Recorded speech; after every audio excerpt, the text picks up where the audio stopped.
mountain pinnacle, a gathering of dread and awesome spectacle.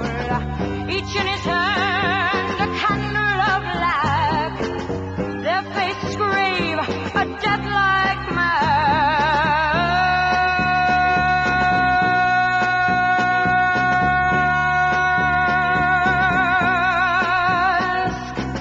The prince assumed the person of the boat, reigning upon his throne, distant and far remote.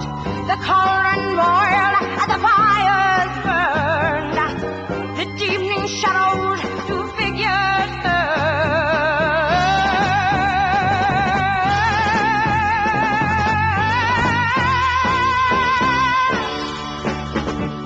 bubbling pots of unguents and potions, flames revealing the obscene motion. Old hats and mama in evil ranting, voices grow louder and join in the chanting. French flesh, lady of love for the prince, devour, Coven join, all combine, power strong, thoughts align.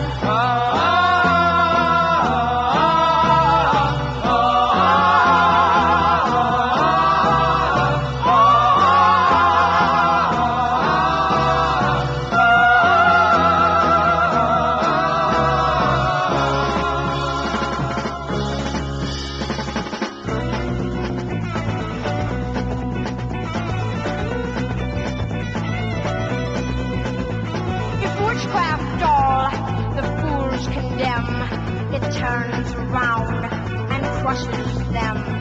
When good has been twisted, when good has been cured, then love is resisted and blood will be spilled. Accursed you'll be from toes to eyes, accursed you'll be until you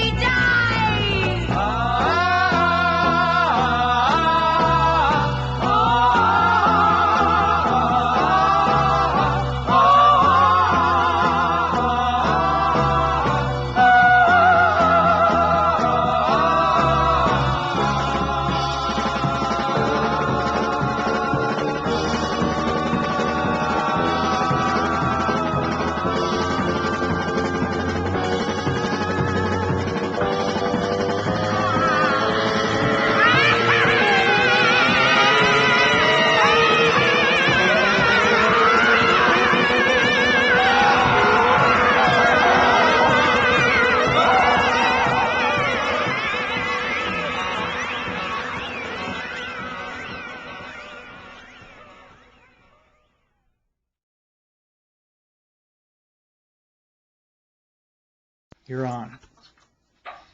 How you doing? This is Serpent Sermon / Human Frequencies Code Scriptures. We have a very special guest tonight, author and esteemed occultist Anassa. What's up, Anassa? What's up, guys? How are you all doing? Excellent. Good. So honored to have you on here. We have Austin Blackstone, Ryan Stirner. What's up, Ryan? I'm just eager to see where this conversation goes. I'm feeling pretty good right now. Myself, Joseph Dougherty, Tarpatech Police. We have John Gove, John Caprine, Cody Strong. All right. Awesome. Anassa, I wanted to ask you what I ask everyone who comes on here. What is the enemy to you? What is the Jehovah God? What is the God of the enemy to you? Oh, wait. So the question is, what is the enemy to me, but what is the Jehovah God to me? Yes, I'm assuming it's your enemy. It's my enemy, but I don't want to make any assumptions for you, or speak for you. Okay. First, my enemy is willful ignorance. That's number one. As far as the gods go, the false light, of course, is my enemy. Anything that is Abrahamic of origin is my enemy.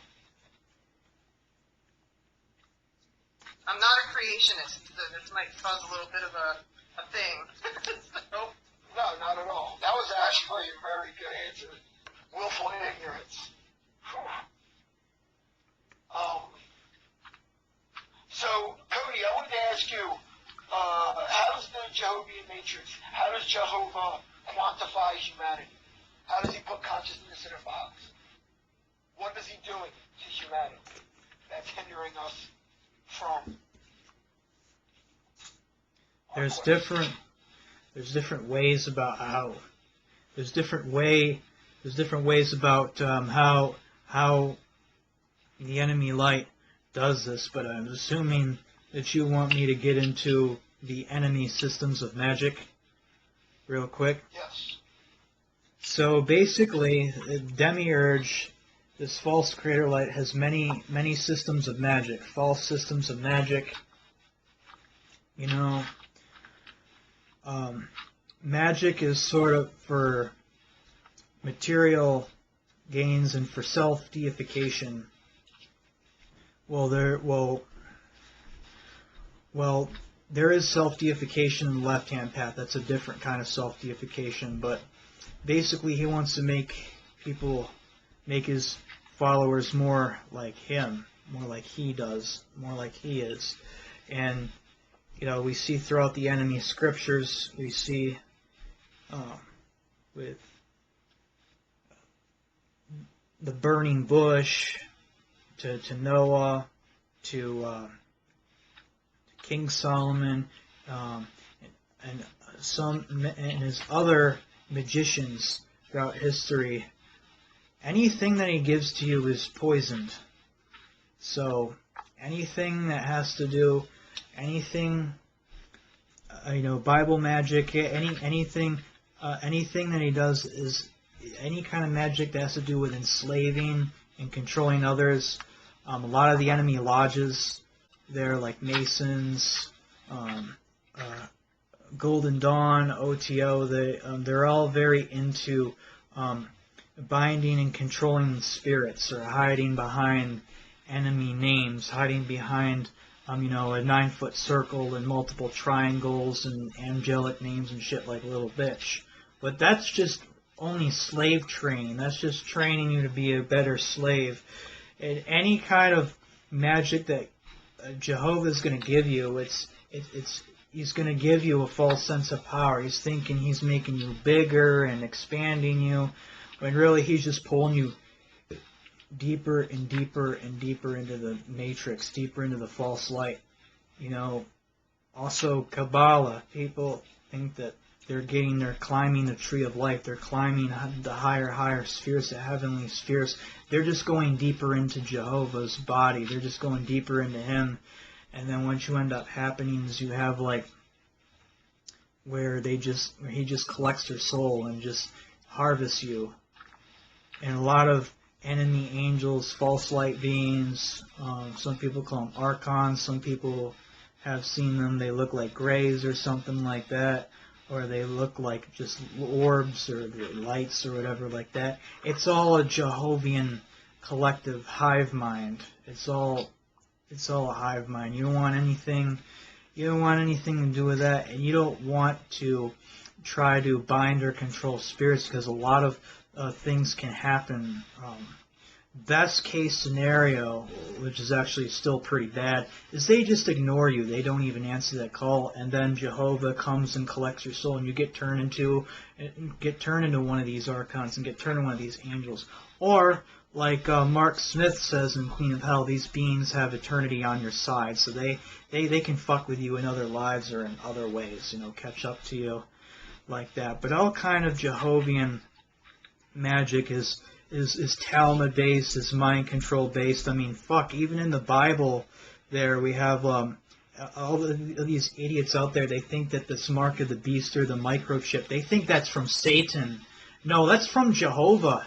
There's this shit in the book of Revelations about torments from God, those who did not have the seal of God written on their foreheads and shit. And then in the Old Testament we have fucking piercing a man's ear with an owl so that they'll be your property forever, like fucking putting a tag on a cow's ear. So that's the magic of Jehovah. Anything that makes you dumber, anything that fucks life up, anything that makes you stupider, anything that enslaves or controls, that's the magic of Jehovah. I have actually, when Cody said anything that enslaves, anything that makes dumber is basically the sorcery of Jehovah. I largely agree with that.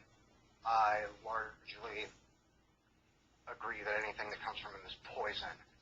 But I think that with some of the sorceries of Jehovah, there is sometimes just enough legitimate attainment in it for it to seem like you're going on the right track, but there's a blind and a barrier to it. And this is going to tie into why I still work with the clip-off. But what you said about Kabbalah, that brings up something very important. It's the fact that with Kabbalah, it takes the base numbers, like the numbers that all numbers stem from, and it does this little sleight of hand where it has it as 1 through 10, which is not what it originally was.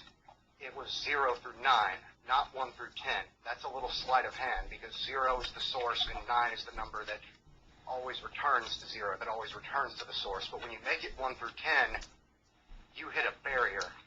You climb higher and higher, but then you're not able to return to the origin of everything, of all potentiality, which is 0.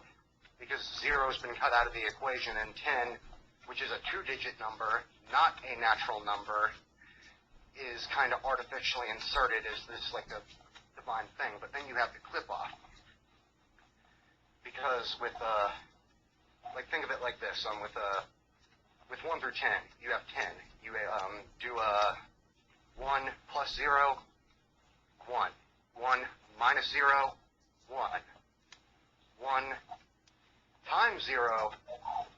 Now, that's a neat little trick there because traditionally the clip-off does have 10 spheres, and I consider the devil to be a god of multiplicity. So you can use multiplication, which I consider a satanic principle, to return to 0, but ideally, with the clip-off, you don't have these 10 rulers, you have 11. And with 11, you have 1 plus 1, 2, multiplicity, and then you have 1 minus 1, which is 0, which I view as kind of a negation of 10, which is a blind to hide people from the truth of 0 through 9. And it's also prudent to mention that 0 is the void. So yes. The void is represented by 0. That is the womb, that is the birthplace of everything in creation, existence. We mentioned something interesting the other night. Maybe Anassa can add to this a little bit. Asmodeus, as the son of Nama and Tubal-Cain. Does anyone have any insight on that? Asmodeus being the son of Nama and Tubal-Cain? Well, there's multiple accounts and tellings of his conception. Different forms to Kabbalah don't agree on it. Different apocryphal Christian literature and Jewish literature. There's conflicting accounts. Because another really popular, and I haven't looked into the popularity of this belief, but a lot of people also, another belief is that King David got seduced by one of the 4 brides of Samael, Agrat Batmalat. That's another telling. I don't agree with it, but I want to put it out there that that's not the only tale of where Asmodeus comes from.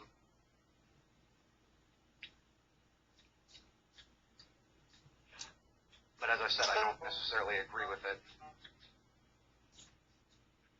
Also, it's I keep using video. Joe, your audio is distorted. Using video We can't hear you, Joe. You guys hearing me? I hear you Now now. I can. Lost video. Lost video, but can you guys hear me? That's important. Yeah. Kind of, yeah. That's a little better. Okay. Also, the Jewish people hold that Asmodeus is the husband of Lilith, and that's where it gets confusing because also Samael is the husband of Lilith, and Jehovah castrated Asmodeus, castrated Samael. That's where it gets convoluted.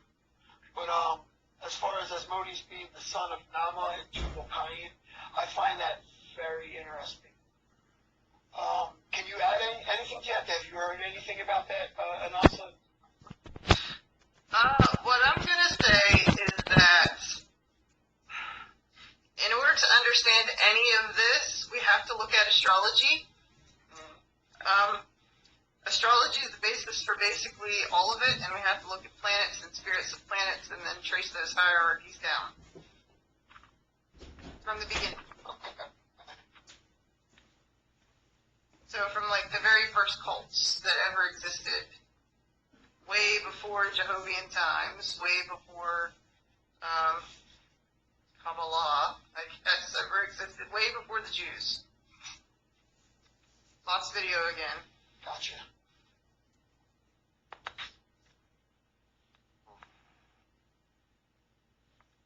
So as far as whose son is who, is it relevant to your practice? No, it's not really relevant to my practice. Just the mythology of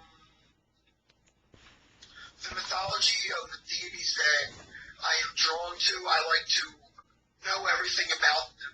Not really necessary. It's just a quirk that I have. Do you guys hear me? It does have some relevance to me, actually. In regards to a specific part of my practice, I'm very, very interested in trying to divine and channel as much as I can about the bloodline of Cain, and specifically the, I guess you could say, hereditary cult of his line, and trying to rediscover the things they practiced that are basically lost to recorded history. And I've had some degree of success in it, and I actually have had a handful of entities reveal themselves to me that claim to be unrecorded missing links in that lineage. I've met 6 of them so far. I actually have these like little sigil, like soul signatures for 5 of them, and some names. But other than that, that's the only, it does the mythology and stuff. It doesn't serve me in any practical way beyond that. Right. I only focus on the parts that I feel like if I can discover it, that it'll give some context that I can learn from. In terms of things that I can actually practically apply in my practices, other than just doing this armchair occultist dong stroking about like, oh, well, I know more about the mythology than you, so that's why I'm right and you're wrong. Like, that's not what I'm trying to do. Exactly. Right. Yeah, so when I asked the question, is it relevant, I guess what I should have asked is, has it been washed? Meaning, has the history been washed, and has the writing of the mythology been washed by someone or some group of people, right? Likely. Oh, it most definitely has. It most definitely has. I mean, a lot of what I would have to expand upon that with is subjective, unverified personal gnosis and stuff, but through that unverified personal gnosis, I've had this was largely through automatic writing sessions, little tidbits of details of some kind of really, really, really like ancient, like prehistory. I don't mean prehistoric in the sense of like dinosaurs and humans not being a thing yet, because I think we've been around a lot longer. Yes. Than we've been led to believe, but I have been given tidbits of things that happen, like these treacherous cosmic catastrophes that washed history and just, Yep. like, literally, in a sense, like, broke the spiritual aspects of reality. Like, Yes. okay, this is We are on the same page, so keep this is going. a bit of a jump here, but, I'm not going to drop names here, but there's a hardcore devotee of Primal Craft, which I do not completely subscribe to, but I think is worth looking into. Claims that what people consider or people know as the Hebrew God, that it kind of literally altered like the soul structure of humanity, and basically, in this person's words, broke the tree of life, which in the aftermath of it resulted in us having these incomplete, flawed, distorted models we do, and basically imposed this whole, well, this is me expanding upon it with my own belief, but basically created this whole 1 through 10 versus 0 through 9 conundrum. Well, the 0 through 9 would date back all the way to, I think, Old Kingdom Egypt and the 9 primal gods of Egypt. The 9 primal deities. I actually wasn't aware of that connection. That's interesting. Yeah. And then, like, the spirits of the Goetia, or the sorcery spirits, they all relate to the 36 decans in ancient Egypt. They come in pairs of 2 for 72, and it's all astrology. So each zodiac sign moves 10 degrees moves 1 degree in 10 days. And they go through, like the planets go through 3 different signs. And back in old Egypt, that's how they would tell time. 10 times 360, 360 days in 1 year. And then for some reason, I don't remember what the reason was, 5 extra days were added. And that's how we ended up with the 365-day calendar. But it all dates back to Egypt. So, like, the spirits in the Goetia, there's the night side spirit and there's the day side spirit, and it's all related to astrology. So when you ask me about Asmodee, this might be a little bit of a reach. To the planets, But no, continue. that's where the hierarchy is, for who his genealogy would be from. Interesting. Sign of Asmodee, what, Raphael? Are they connected in any way, do you think? I don't deal with angels, but if there is an angel spirit connected with the planet that Asmodee is connected with, astrologically, then they would be related, yes. They would be the polarity of the same thing, essentially. Right? I'm sorry, Mario, I interrupted you. What were you going to say? Who, me? Yeah. So this is a bit of a reach, and I can't come up with an exact reason why this would be done, but instead of 5 days were added, and I just made something pop into my mind, because I'm sure, as we all know, there was a lot of intermingling and, like, mutual influence between Greece and Egypt.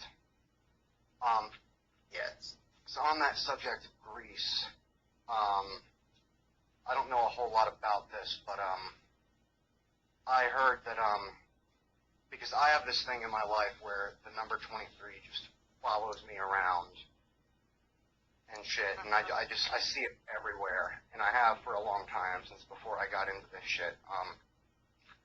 I asked someone, well, I was doing some research about it, and I asked this person that at the time was into Discordianism about it, and she told me about the 23 Enigma and said that it ties into this idea that all things in some way happen in sets of 5s, and 2 + 3 = 5. Yes. So I'm wondering if there was some kind of Greek influence behind those 5 days being added to the calendar. Actually, I pulled up an article. I don't know if it's in here, but let me look. Okay. No, it doesn't say. This is just a base article, though, but basically it just says 5 days were added to compose the days of the solar base year. That was much, much later. But as far as the number 5 being how things manifest, I think that that's accurate. That's something that Andres had relayed to me in a similar form a couple of years ago when I was working with him. Interesting.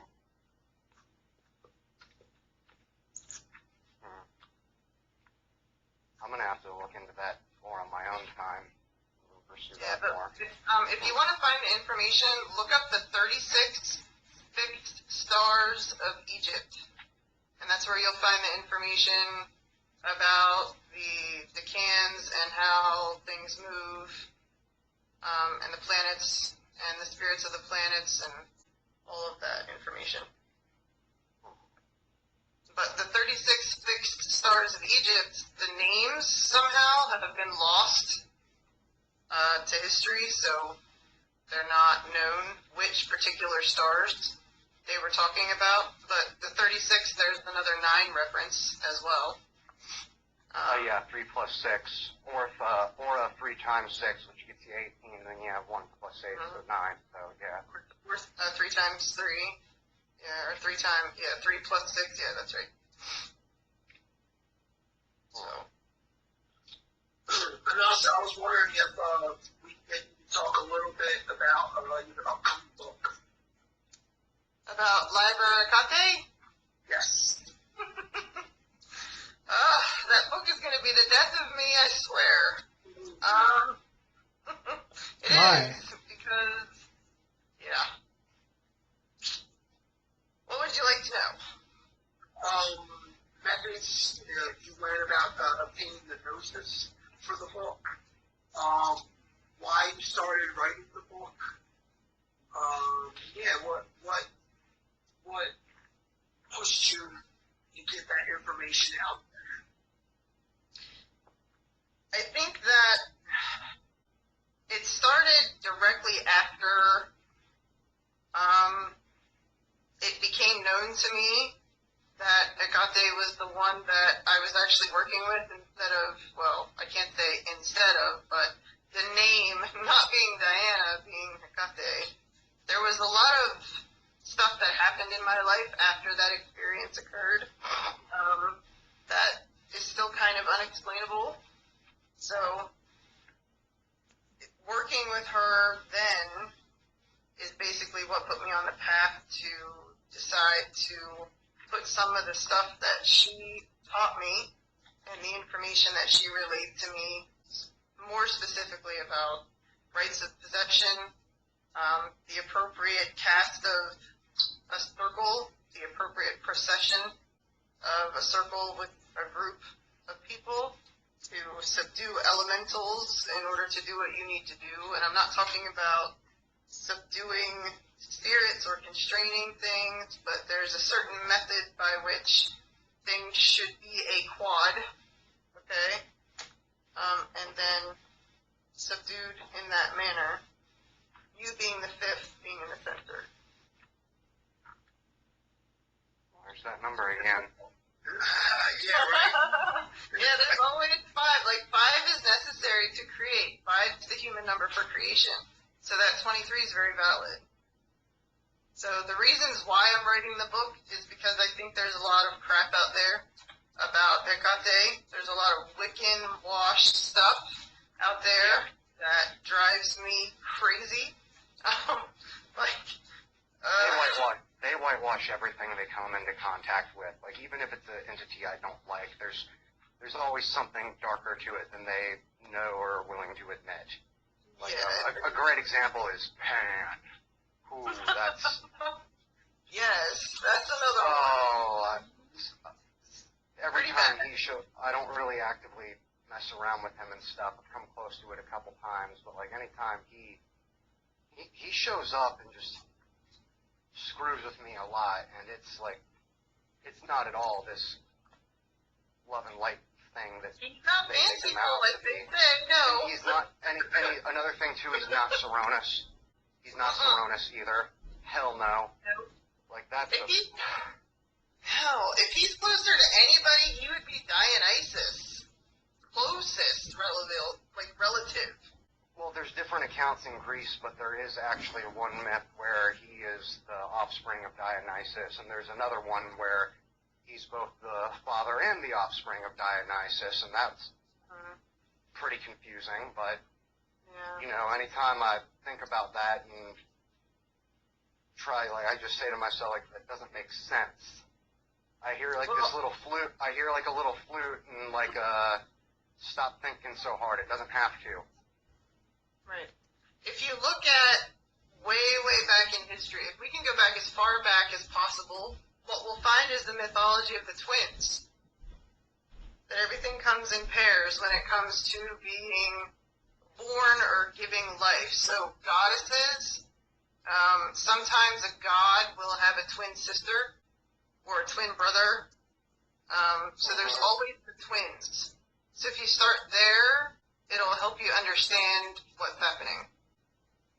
As far as the relationship, like, even what Mark talks about in his book, I think, with Hecate, Lucifer, and then Belial. I haven't read, like, enough of his work to know if he's saying that one is the son of the other or whatever. But in Greek mythology, Hecate and Apollo, the male, like, Apollo is the male aspect of Hecate.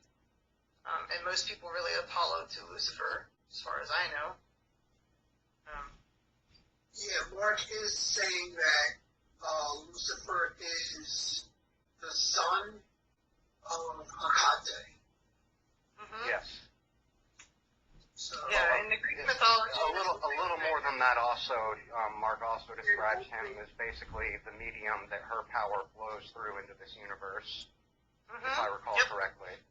Exactly. And that's in line with the mythology. Yep. yes, Hecate is one who rules from afar, or Yeah. One who rules from afar. Yep. She's also deeply related to a goddess in Egypt named Nephthys as well, and was known as the consort of Set, really? with Anubis Yeah. being either brother or cousin, and then she was a part of a four quad in Egypt as Nephthys. So it was Nephthys, Isis being her twin sister, and then Anubis was either a brother or cousin, and then Osiris, which I believe is also Horus. And that just went on down through history. Wow. To the Greek. That's awesome. So, like, a lot of people look at Egypt and they're like, oh, Egypt has a god named Hecate. That's not the same goddess. The etymology of the names don't match. So, like, I saw someone else saying that, like, within the last couple days, actually, exactly what you just said about the whole Hecate thing. Yeah, it's two different beings. The names don't match. That's what they're, I shared that the other day, the scholarly guy who posted the cult of Hecate, who was mentioning two different beings. And that was one in Egypt, one in Greece. Yeah. And then if we go back a little bit further, the timeline, I'm not good with time, so you have to forgive me if I get, like, the timeline of ancient history wrong. But then we have to go back to Ereshkigal and Astarte also. The original cult of Astarte, but that went back to also a name of Astarte would have been the goddess Tenet. You guys know who the goddess Tenet is? I do not. Okay, the goddess Tenet was in the Bible, if you remember the story of Moses, with the bronze bull that they were worshiping and sacrificing to before he came down with the Ten Commandments. Does that sound familiar? Okay, so the bronze bull is a representation of the goddess Tenet. The goddess Tenet no in way. ancient Canaan. I thought that was Moloch, but that's awesome. Well, I'm Tonight- gonna get there. That's awesome. Give me a minute. Thank you. I'm gonna get there, okay? So, the bronze bull was the goddess Tenet, a female deity, and basically she was she accepted sacrifices of infant boys, children, babies. And her symbols were the dove and the olive branch. The babies, the bronze bull, okay? Yeah, that made you jump. So I think that's on your face, okay?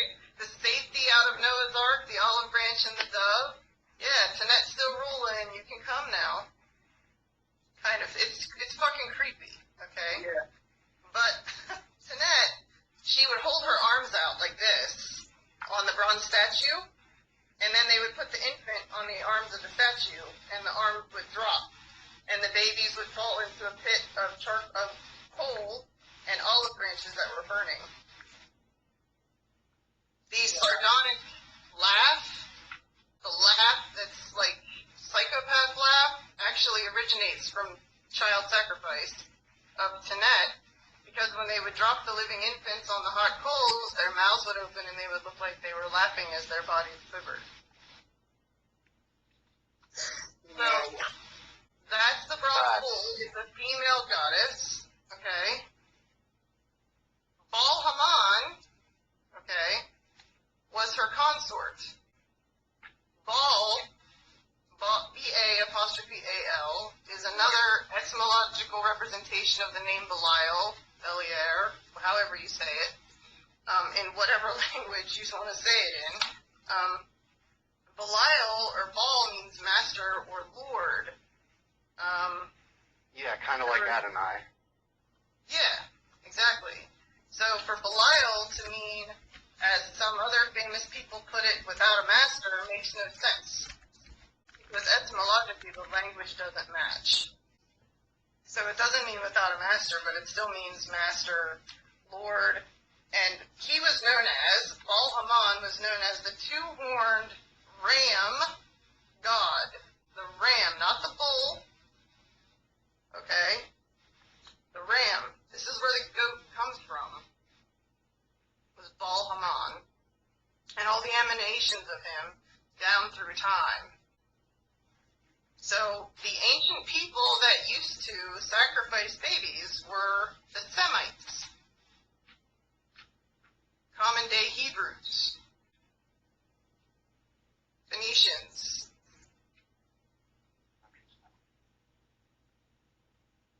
Carthaginians. It's creepy, okay? So Astarte, I don't even know how we got on this subject, but here we go. Let the avalanche keep going. So the bull has always and forever been a feminine symbol. Okay, the crescent that you see, the symbol for Tanet, this is going to get even creepier. The symbol for Tanet is an ankh, okay, like the body triangle here, and then it has full crossed arms here, like arms outstretched, and then a head, and then above that it has a knot with the crescent moon above the head pointing down. So anytime that you see a goddess with her arms upraised like this, it represents the bull. So Isis, Astarte, same goddess down through time. Inanna, same goddess.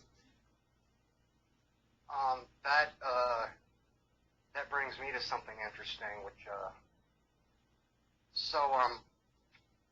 I don't know how versed everyone Moloch here the is. ram, Cody, by the way. He's not the bull, because he's not female.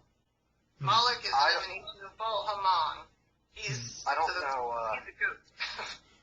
I don't know how versed everyone is here in Zoroastrian lore, but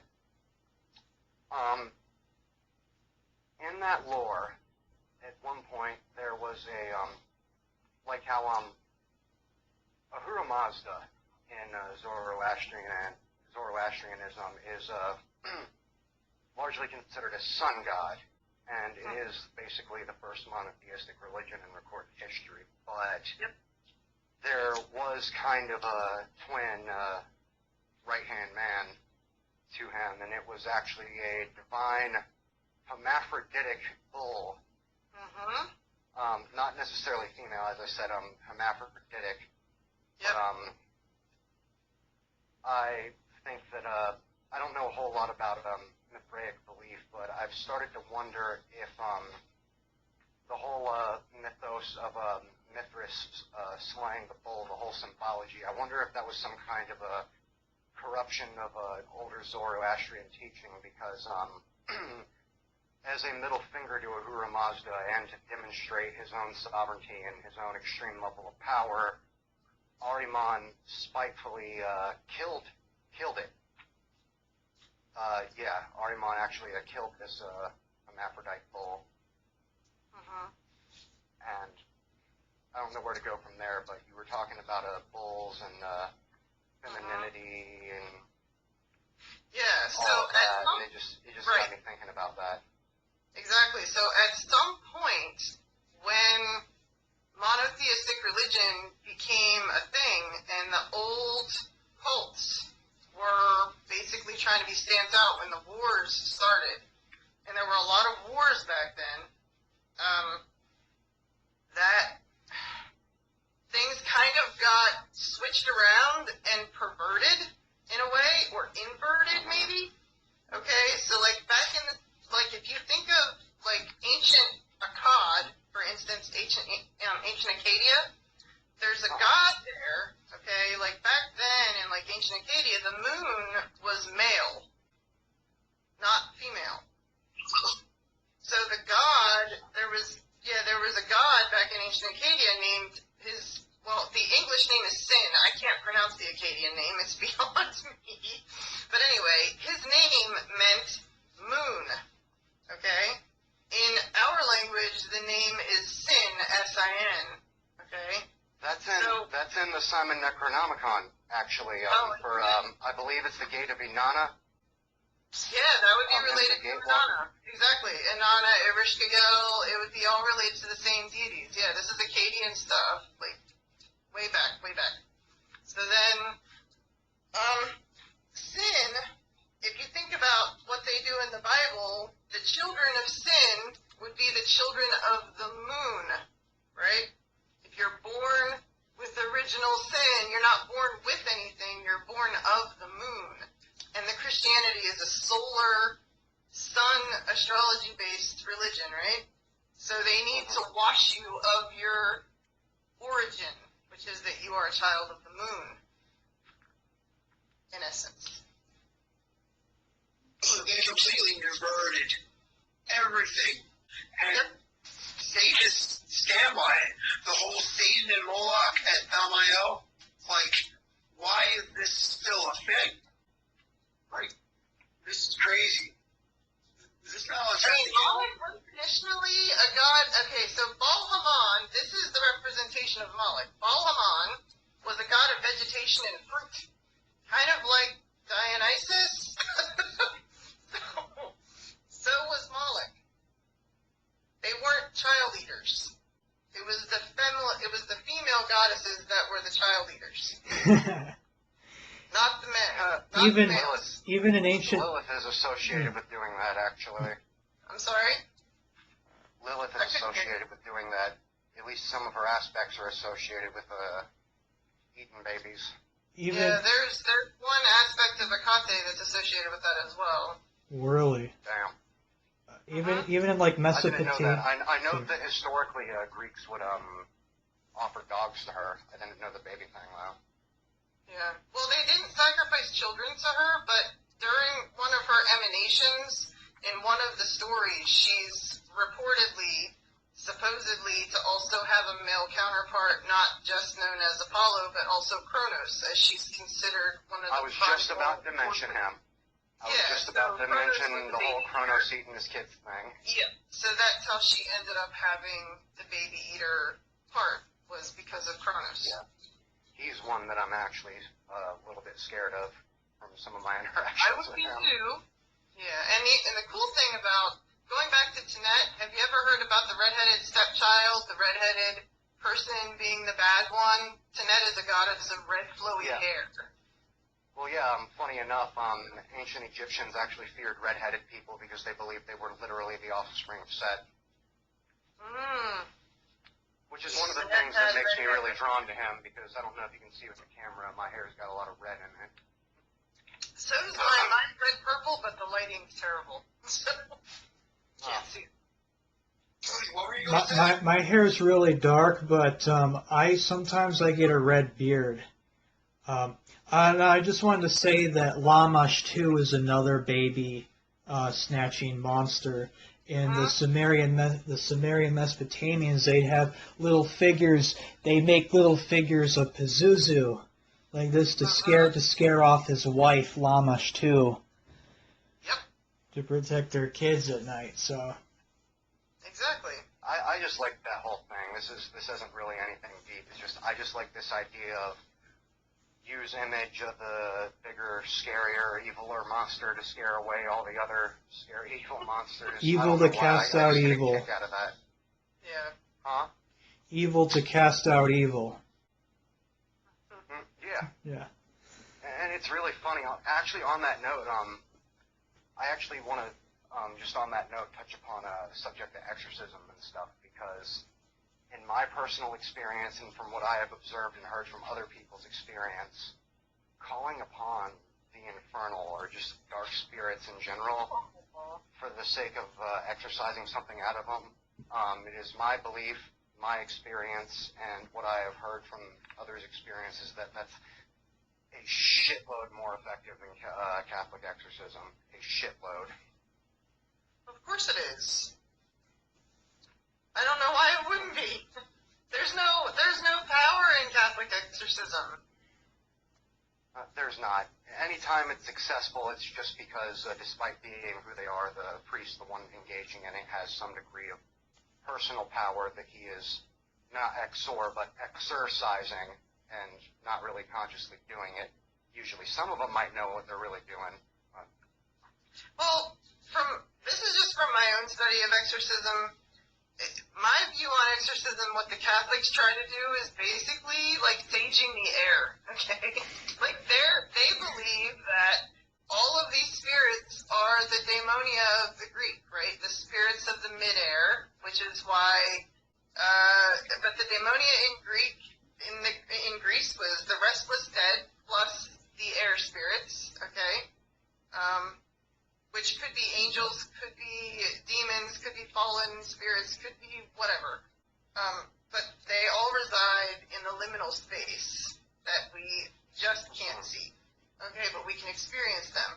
So for Catholic exorcism, they just kind of carried over all these weird traditions and changed them and inverted them into something ridiculous. But what they do is essentially just try to clear the atmosphere, okay, around the individual, and then use names that they think have power to command things to leave the individual.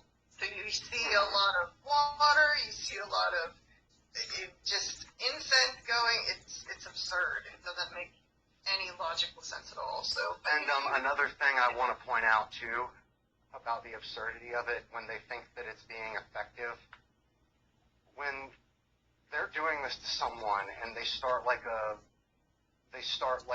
and the person starts to like convulse and like move in unnatural ways and display unnatural strength, and their body starts doing all this crazy violent contortion and stuff, that's not a sign that it's working. That's actually a really bad sign. It's the opposite of what they think it is, because when they're doing that, specifically their body's contorting and stuff, which that can be a good thing if you're doing it to yourself in a right with specific goals. You might contort around and stuff, but like in the context of exorcism, that's actually a telltale sign that what they're doing is actually hurting the person. It's actually rending their soul. yeah, they're in deep psychological distress when that happens. And Distress. So like the Catholics and stuff, like the Catholic exorcists, like they're actually hurting people more than they're helping them. Well, they're not really helping them at all. They're hurting them. Agreed. On a really deep level. Yes. What I can tell, a lot of the exorcisms that I've seen, like on video or whatever, it's just the placebo effect. The person that is being exorcised with the belief in God and the priest chanting the power names, and really these people have psychological issues. It was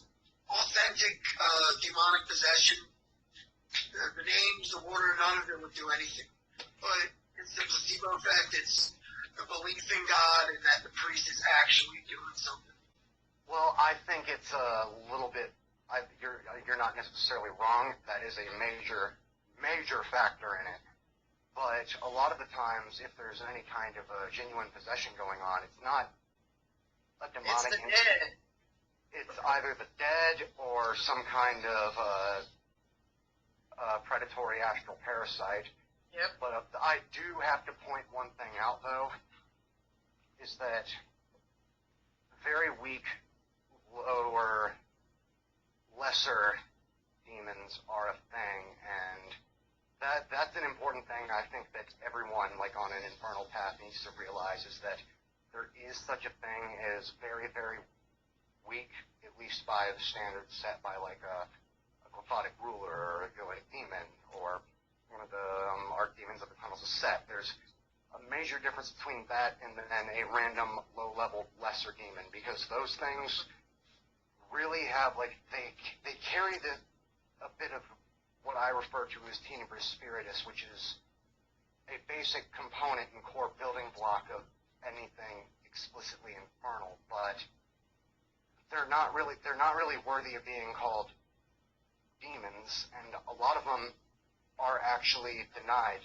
by the very source that they come through. And I have met these entities, and I have had beings such as I was dealing with these motherfuckers a lot, actually, during this about 2-year period where I was extensively working with Abaddon. I'm talking, like, because I associate him with the cliff of Gasha Claw, I was opening that sphere up, like, at least once a week and invoking him into me and going on these astral journeys and stuff. And I was just straight up warned that when I go through this tunnel that I'm walking in, it's going to be filled with a bunch of very, very, very low-level, hostile, lesser demons that are not my friend, and that during traversing it, I'm going to have to fight them, and they are not my friends, and I should not hesitate to fuck them up.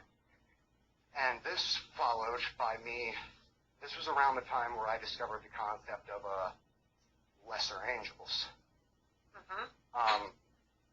Because just like how there are lesser demons denied by the Qliphoth, there's also lesser angels that are just aligned to no one, and if they are aligned to anyone, they're just disposable cannon fodder of Jehovah that go out to interfere with black magicians' operations. And I was having to encounter and invoke Abaddon and destroy a lot of these things when I was going through his hidden pathway through Gasha Claw towards Dot. I was encountering a lot of these things, and I have to keep in mind that it disgusts me to refer to these entities as demons because they are denied by the Qliphoth.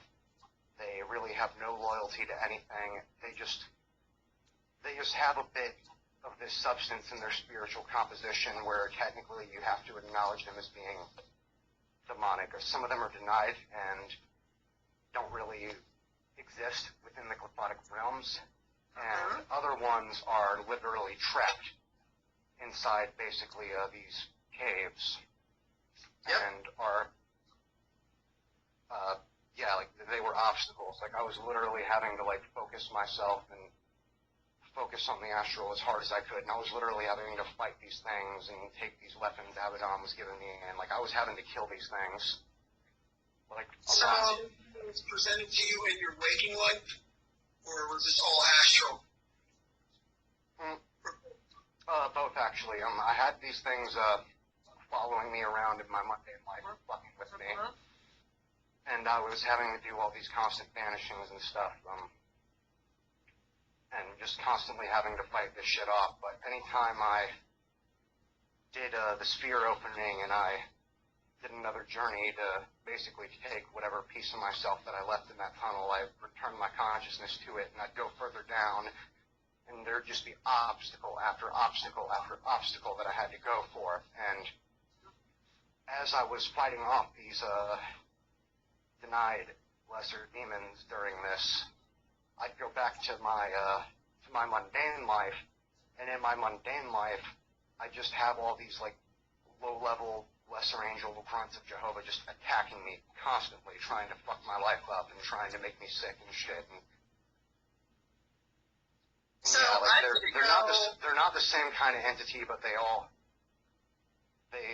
both not your friend. Correct. Yeah, I know exactly precisely what you're talking about, Ryan. So I'm going to take it a step further, though, and go, instead of saying that they are of Jehovah, I'm just going to say that Jehovah is one too. So my belief, personally, for how these things ended up created, and it seems to make sense when you read, I think, Aristotle, maybe, talking about this way back when. What he was talking about was the spirits within the daemonia that lose their connection. Like the twin reference is that anytime something incarnates or becomes what it is, that it leaves a part of it in the base foundation, the void or the astral light or whatever you want to call it. Okay?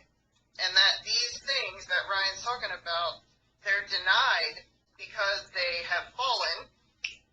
They do not have their connection to their source any longer. And they become lesser spirits at that point. And then the same thing happens with human beings who become fully attached to earthly, mundane things, and then they die. They can't let go of those attachments. They lose their divinity connection. Connection to what some people would call the super soul or their higher self, and they just kind of become a random ghost, the higher self basically. Is the New Age term for what I'm talking about, yeah. So they lose that connection to God self, essentially, and then they fall and they become these lesser things that are commonly known to, like, possess people and haunt places, but yeah, they can fuck with you, and they exist, and yeah, they would not be part of the Qliphoth other than to be, what he said, things that you have to run through and kill, because they are dying anyway. They're on their death throes, and they're trying to stay alive, because when you lose that connection from your God self, the only thing you have left to do is die. Completely. Like, your energy slowly dissipates over time. It just disappears. Ryan, you pretty much read my... You pretty much, covered, what I wanted to say, and but I just wanted to throw this in there that a lot of Christian possessions, so-called, first off, you read my mind, when you said that not all demons are of Satan, not all demons are acknowledged by the Qliphoth, but all these like Christian possessions and shit, a lot of the time, I put the blame on angels, some of like the lower level ones, because it's really of a problem reaction solution. Like, why does a person end up always converting to Christianity after this? This only happens to Christians or atheists or people that are on the fence that are easy target. They're easily scared into Christianity, into the Jehovian Borg matrix there. So these things, they're opportunists. They scare the shit out of you, and if you don't know anything, if you don't know any better, you're going to convert to Christianity or Islam after the experience. So you're saying that they get you on their side and convert you basically through creating a problem that's yes. their own fault. They create the problem and they push the solution. Kind of like corporations and governments causing terrorism, which is the problem, so they can go in and solve the problem they created, basically. Like that. That's just a comparison, like an analogy there, but yeah. That was the first comparison that came to my mind. Some of the common ones are sleep paralysis, noticing shadow people. But sleep paralysis is a big one. That will lead a person to Christianity quickly. I wanted to bring up a talking point with you guys. The false awakening in the New Age circles, even in the occult circles. The word ascension is thrown around a lot. And the false awakening and the slumbering Satanist, which would be the atheist. Have you guys had any encounters or any examples awake, light workers, people that were trying to lead you back to source or religion because they found out that you were a Satanist? I can think of one specific guy, and the only reason I kept this guy around, I got really annoyed because, like, he was just so full of himself. Like, he was a legit seer with legit gifts that could, like, literally, like, with his own eyes, like, look at you and see, like, inner mechanics and what's going on with the very structure of your soul and shit. And I knew he was legit, but I also knew that he had a lot of delusions and was subscribing to a lot of bullshit. And I almost deleted him because I had told him at the time, I'm like, yo, I'm in a relationship, and I like this chick, and I really am not interested in being seduced by some gay seer with a shitty mohawk, so, but I kept him around anyways, and I tolerated the shit because he did have some valuable insight and shit, and, you know, he was tied into and friends with all these new agey people, and he ate up a lot of their shit, because there was just enough truth in it to match up with the stuff that he himself was able to perceive. But I noticed something, that I was basically the only Satanist that he tolerated and was actually willing to listen to me talk. And the more I explained my viewpoints on things and the overlaps and major divergences, and it kind of tied into, because he's a hardcore conspiracy theorist, he's like, you know what, that does make sense, because I do believe that spirituality is being subverted by the elites and stuff, and that's what got him into the New Age stuff, because it seemed closer to the truth than what mainstream society feeds to you and whatnot. But I took it a step further and said, well, that itself is being injected into people's consciousness as like a damage control, so they're causing these false awakenings, and he was able to take that into consideration with an open mind. But then he started looking at, because at the time I used to have a lot of altar picks up and stuff, he'd start looking at it and saying, I can't lie, there's something oddly comforting about this. I think I might have been a Satanist in a past life and whatnot. And then I lost contact after that, but I think this dude was starting to pick up on what was really going on. You think genuinely, or was it just like a facade trying to get closer to you, do you think? No, I think it was genuine. Because this kind of went outside his comfort zone and stuff, but he said that he was starting to meet this. I don't like this whole nonsense about how angelic equals high vibrations and demonic equals low vibrations and stuff. I think it's some fucking bullshit. But he said, I can't lie. Some infernal beings have presented themselves to me recently, and it felt pretty nourishing and high-vibing. Yeah, it's all part of the psyop, man. Up is down, down is up. It does seem like a psyop, you're right. It's all that false positivity. It's all crap. False positivity, denial of your shadow, and gaslighting those who embrace it. Yeah, it's all. Exactly. Yep. I want to get back to Belial.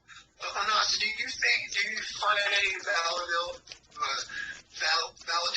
that Belial is, and I hate doing this spirit equals that spirit equals this spirit.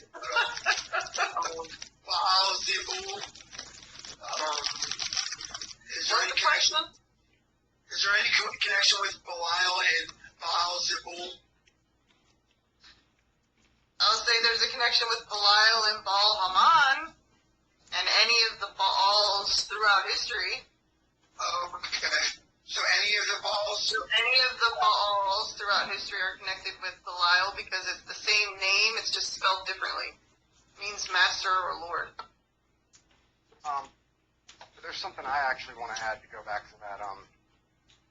How the whole you mentioned. Belial is the ring. You mentioned that the root name meant. You mentioned that the root name meant like master or lord. So it's not accurate to say that without a master thing, but Correct. That leads me to a question though. What if? I'm not saying that in terms of name translation it's correct. that's not what I'm asking. I'm saying, what if he is without a master, but is also a master or lord? What if he simply does not, like, bow to anything else? Yeah, I mean, I think Because he wouldn't have a master because he is the master, so to speak. So yeah, that's and not to say that he is supplicant to anything else. It's just that meaning of the name being without a master is not accurate, is all I'm saying. Because the language doesn't match. Okay, so we're about on the same page then. Yeah. Well, I do believe that there are entities that he is, I do believe there are entities higher and more powerful than him that he will do things on behalf of out of respect, but I don't think it's any kind of a submissive, you are my master type of way. I think it's just this mutual respect. But that also ties into another thing, because a lot of people say that the name also translates to worthless one, and a lot of people, they bash him and stuff, especially people into like a Niner shit, or like, oh, he's a Jew demon, why would anyone want to actually venerate something that means worthless one? I'm like, well, you gotta keep in mind the context. You gotta keep in mind also the context behind that name being given. I don't think that it's necessarily a proper name. Correct. I kind of view it as like a Title. name, a name and title given by people who didn't like him. Yes. Because in other words, he is worthless to, say, the Abrahamic deity. He is not of any worth to him because he cannot be made to serve him. He will not accept this being as his master. So I think that almost in an insulting way, because I believe that he doesn't embrace the name and likes being called Belial, but I don't think that's a name he gave himself. I think he was given that name because he was viewed as worthless and viewed as a problem. Correct. By the Abrahamic deity. And Absolutely political. You'll often hear me refer to him as the spirit known as Belial for that specific reason. Like, Belial's not a proper name. Yes. I like the energy of it. I just love fucking saying it. I love that name. That was the name when I first met him that he presented to me, so that's what I've always called him. So now, do you feel comfortable with sharing with maybe people that haven't watched your channel how you met Belial? You don't have to give the full story about, how, but, the experience of being in the void. Can you share, do you feel comfortable with sharing a little bit about how you met Belial? Sure. So basically, when I was 4 years old, I died at the hand of another person. And when I stood up from my body, I walked forward, and I walked into complete darkness. It felt like there was... Have you ever tried to walk on ice in your bare feet? Have I ever tried to walk on what in my bare feet? Kind of cold that you have, okay? That's kind of what it felt like to walk in this place, wherever it was. And it was dark, completely pitch black. You could see nothing. However, there were beings in this darkness that were darker than the darkness, and that's the best way that I can describe it. I don't know how else to describe it. I actually understand that description. Huh? I understand. I think I understand what you're getting at, because I've had situations where I'm in the darkest dark. Like, I can put my hand an inch away from my face and I don't fucking see it. But there will be something I see off in the distance because it's so much darker than this pitch dark that it actually stands out. Yes. Yep. So there were beings that were blacker than the pitch blackness that I was in. And there were many of them, not just one or two. It was literally, I don't know if you want to call it infinite, but possibly infinite. It just went on for what seemed like forever. And I'm standing there, and one being approached me. And the other weird thing I didn't talk about this in the video, but the other weird thing about the beings there were their eyes. They didn't emanate light, but they were of a certain color. It's the color that we would represent as blue, but it's not blue as we know it. It's different. Oh, shit. So, I don't really know how to describe it. Really. I don't even know if I could draw it. Probably don't have the right shade. But again, there was no specific light coming from them that was visible, and the only time you could see it is if they were looking directly at you. Other than that, they were pitched, but one being knelt down in front of me, spoke to me, and gave me his name, and then basically said that he was a protector of me, and that I was to go back, and that he was coming with me. So that's what happened, and the next thing I know, I wake up, and there's an ambulance, and people, and, being resuscitated. And that was my first encounter with Belial. It's interesting you say that. So I'm in a conversation we were having, I think it was yesterday or like a day or two before that, before this video. I had talked about the way that he shows himself to me and shown a little frantically drawn image. And you showed me something else that seemed to convey this form of him with the blue skin. And you talked about how that wasn't really a color you typically associate with him, and that you associate it more with Lucifer. But I went and explained the way that this aspect kind of operates, with like the base color being like this palish corpse-like blue, and it kind of changes like a mood ring. But now you're talking about this though, and I'm like, it seems like at least some aspect or some attributes of the form that he presents to me with is might have kind of showed themselves to you, because you were talking about that specific about the blue showing up and whatnot, and it's interesting. One of the reasons this is interesting to me is because a lot of people see Belial not in this blue way, but even then they still regard him as the guardian and lord of the threshold. And you're talking about a near-death experience where you basically did actually die. Like it doesn't get more at the threshold than that, and that's the experience with him where the color blue came into play. So and that's why he's so closely related to Akate, right? Is because she's also the goddess of the threshold and the goddess of liminal spaces, transverser of the dead, and like there's some mythology that relates Belial to Anubis of Egypt. I'm not sure if I'd agree with that. It depends on how the relation is defined, so go on. Yeah. I'm interested. I don't know how I feel about it either, but the reason I mentioned it was because of the black dog relationship to Akate. And black dogs were, like, traditionally associated with the underworld and with, negative spirits. Now that you say that,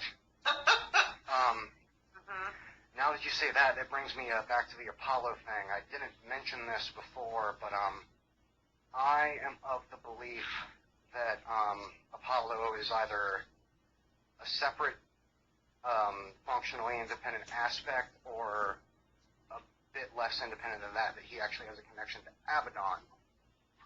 And you mentioned the whole connection between Akate and Apollo, so that in the Greek. More interesting.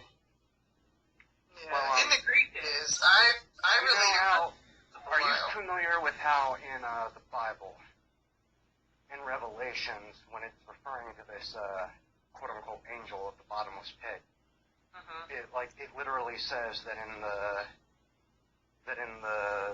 Hebrew tongue the name's Abaddon, but in the Greek tongue it's Polyon. Well, are you familiar with Python from Greek mythology? who was associated with this kind of bottomless pit type realm, like this realm or this Yeah, the place Greek. called a Pythos. It's not coming to the tip of my tongue, but yes, I have read about it. That's where we get the name for the snake from. Well, Abaddon had this, well, not Abaddon, Apollo, if you want to speak purely Greek. He had this kind of, this conflict and, like, this battle with Python. And he, eventually what happened was Python, oversaw this place, called Pythos, which I believe is just a Greek name for the bottomless pit. And eventually Apollo actually slew him. And in some tellings of this, he actually consumed him and kind of partially consumed and absorbed and kind of grafted it into himself. And I am of the belief that when he did that, he took upon these draconic aspects and was no longer Apollo, he was Apollyon. And the new ruler of Pythos and the lord of the bottomless pit. And another UPG, unverified personal gnosis thing that confirms that is that this was before I was even aware of this myth really being a thing. I had visions of Abaddon in kind of this semi-humanoid draconic aspect on a chariot that was pulling a sun, but it was a dark sun emanating this blackish, purplish light from it, and he was holding a bow. And we all know that Apollo is associated with archery and typically depicted with a bow, so I'm totally of the belief that you really can't separate Apollo and Abaddon, that there's an intrinsic connection both mythologically, etymologically, and at their very core essence. And in my workings with Abaddon, I discovered that he actually has his own legion of these black hellhound things. So that kind of ties in together with what you were saying about Hecate and Anubis and the black dogs and all Well, that. this is getting even more interesting because another aspect of Hecate is, of course, Diana, who is the huntress with the bow, the archeress. And then you also have Artemis of Greek, who is also the huntress with the bow and the arrows. And then you have, of course, the dragon aspects with Hecate. You have Apollo being, if we're talking about the holy hermaphrodite here, we're talking about a spirit that is both male and female, okay? And that this spirit may have multiple faces of male and female. Not to say that Abaddon and Hecate are the same, but they're clearly closely related. So I think that's Greek mythology, excellent, actually. in Greek mythology, you have deities that share similar attributes and kind of are all attributed to, like, for any deity that's considered like the primary deity of like a insert thing here, there's a bunch of others that are depicted as having some dominion or influence over it also. Like, that doesn't mean that they're necessarily the originators of it, but like, it's kind of like the Greek deities take upon aspects and like influence each other. Like a great example is the god of music, the one in one sec.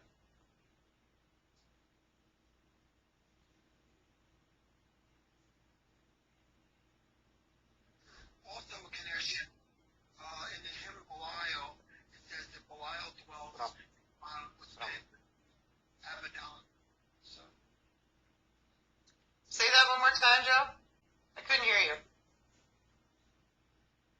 Okay, in the hymn of Belial, in the hymn it says that Belial dwells in the bottomless pit with Abaddon.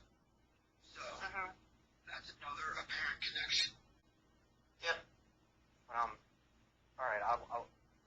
What I was saying, this actually goes back to the Apollo thing and what I said about Greek gods kind of intermingling and sharing parts of themselves with each other. You know the whole, I don't know how many people know it, the whole thing with Hermes making the first lyre. Yeah, go ahead. And yeah, Hermes made the first lyre, and Apollo encountered him and loved this instrument, and now carries one himself. So he is now associated with it, not as much as Hermes is, but that's a very prominent thing that Apollo is typically associated with, is music, and specifically the instrument, the lyre. So that just kind of ties into how Belial's associated with the threshold, but Hecate also is, and both of them are said to have like a hermaphroditic qualities. So. Yep. Exactly. Yeah. There was one more thing I was going to say, but it slipped my mind. It might come back later. So yeah, that's all for now. There's also a really crazy relation back to one of the first Vedas in Hindu, too. Like the first one, like the Rig Veda. There's a goddess, I think that's what it's called. This is good. Like, is it called the Rig Veda? The first one, the oldest one. There's a goddess in that Veda referred to as the goddess of the mid-air. She's, I think it's you're something. You are something. I forget the name of it, but an interesting relation, and the reason I bring it up is because one of Hecate's epithets is the goddess of the mid-air, which is an in-between, the goddess of the in-between, right? The goddess of the liminal space. The air spirit. That brings me, yeah. That brings me to something that was being spoken of previously, on that subject. I want to bring up Pazuzu. Oh yeah, that's who my Cobra person was. I figured it out. It was Pazuzu. Yeah. Wow. Well, that's crazy. You just brought us out of respect, because this rather well-known name, I did not speak to him about how this video was going to happen, so I'm not going to name drop or anything, but there's this plane that's been made known of by a prominent online occult figure. I don't know if it's necessarily one thing. I think there's more than one of this, but it's this plane that exists between physical and spiritual that has been popularized to be known as the in-between. And a lot of deities themselves actually cannot manifest there. I mean, some alien-type shit can, some ascended masters can, some various strange type of spirits can. And there's also the spider goddess known as Sephiroth or Arachne. I believe she can, but when it comes to deities that can manifest in this space, Pazuzu is actually one of them, and I have had it hinted to me by a few spirits that Hecate is also capable of doing that. But like a lot of demons and stuff like can't manifest here because it's a very strange space. This is unverified personal gnosis, and I am not a Bakor, and voodoo is not my home and stuff. But I've been led to believe that the reason that a lot of African-based traditions and stuff are so fucking potent and have so much effect and are so deadly is because of the fact that they can interact with and manifest in this plane, which leads to them being able to exert greater influence on the physical world than even things more powerful than they themselves could, just because they're able to reach a certain place through this, like they don't have to penetrate through as many barriers to interact with this place and don't have to exert as much influence. And like this is a plane like with its sorceries and stuff, that's where you can really get to directly causing quick physical harm to people, and where you can really master secrets of things like pyromancy and like or pyrokinesis and whatnot. But Pazuzu, for the fact that he's able to do this, that means there's a lot of serious devastation you can cause with him, but that's also why he's such a great entity for protection. Is also because of that, and this isn't working with this plane. It's something I've only experimented with. I've channeled a couple things I've drawn that can be used to interact with it, but yeah, I don't know where I was going beyond that, but so next time you try to interact with the plane, you spoke of in-betweens and liminal spaces, though, and it made me think of Pazuzu when I had to explain that these types of liminal space as you said, in-between entities that they're very significant to a practitioner because they can manifest in places that most other deities cannot. Correct. So there are certain spirits that can manifest on certain, I'm going to say there are levels of liminal spaces. Okay? I agree with that. There are levels. So certain deities, certain spirits cannot manifest on certain levels. Ruling sounds horrible, but as far as hierarchies go, there are certain spirits then that can manifest on all levels of liminal spaces. Akate can manifest, Zuzu would be able to manifest, Belial would be able to manifest, Lucifer would be one that would be able to manifest. So those spirits that manifest within those certain levels can be the dead, the restless dead in necromantic works. They can be Oh, yes. what we know as low-level demons. They can't manifest on anything higher than that disconnected, gnome-like terrestrial whatever. And then you have higher entities. And it depends on the level of spirit you were in contact with, but yes, if you access those entities through the gateway of another entity, things manifest rather quickly, and you can do a lot of incredible things. Correct. But I want to say also that there's actually large amounts. Well, I don't want to say a large amount of categories, but there are within these categories a large amount of entities that can actually manifest in these spaces also, and go wherever they want. Correct. One of the ones, the first one that comes to my mind is actually Cain. Cain is capable of manifesting in literally any plane that he wants on a whim and can access all levels of what I've been referring to as the in-between. Yep. Not all the undead can do it. Not every shade can do it. But Correct. the most ascended, specifically infernally ascended masters, they totally know the ins and outs of that plane and all of its levels. Well, not all of its levels. It depends on them, but yeah, and there are certain spirits. So, like when you hear about things ruling legions, well, yeah, they rule legions of spirits, and those legions of spirits only can go where they are permitted to go. But that ruling spirit can traverse throughout the different levels of the in-between. So to say that spirits cannot manifest in the in-between doesn't work. It just depends on the level which they're choosing to manifest. Some can't manifest in certain places. But yes, these spirits are just outside of our visible perception. But some of them can presence here too.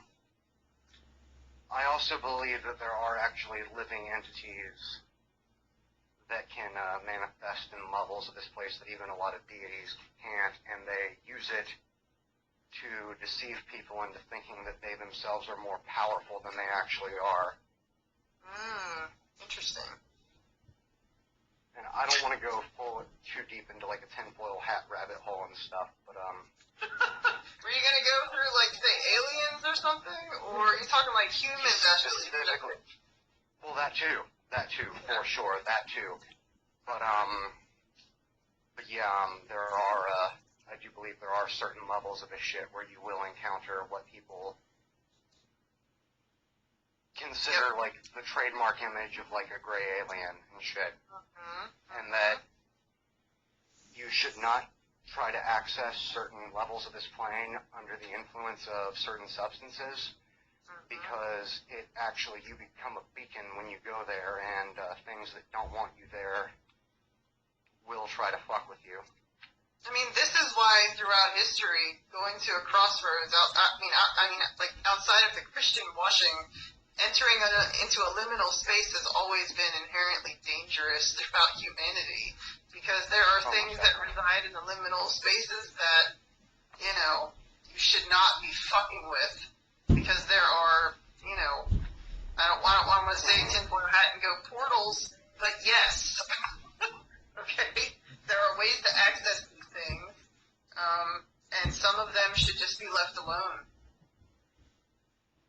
as humanity goes, they should be left alone because they have they're indifferent to the well-being of humans. Or at the very least, if they shouldn't be left alone, you shouldn't go into any territory where you know they're going to notice you if you aren't prepared for that possibility and don't know how to deal with it when it happens. Yep. Because and that's why a lot of people... Go ahead. Okay, so what I want to say about... I'm not going to objectively say, like, hey, they're space aliens or whatever, but... I'm not either. Entities that people consider the trademark image of, like, a gray alien and stuff, they have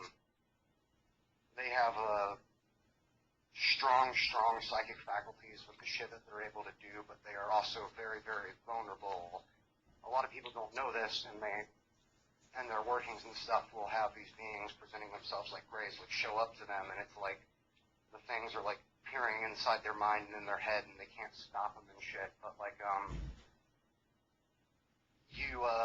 this is just a tip for anyone who dabbles with this type of quote unquote alien magic and shit, is that if these things show themselves to you, don't be scared, because being scared of them and not knowing what to do is what gives them so much power over you. Because really, all you have to do, in my experience, is you look at them and you just kind of, it doesn't even take a lot of effort. You just got to kind of visualize and project a thought towards them, picturing any combination of fucked up shit happening to them, and they can't handle it.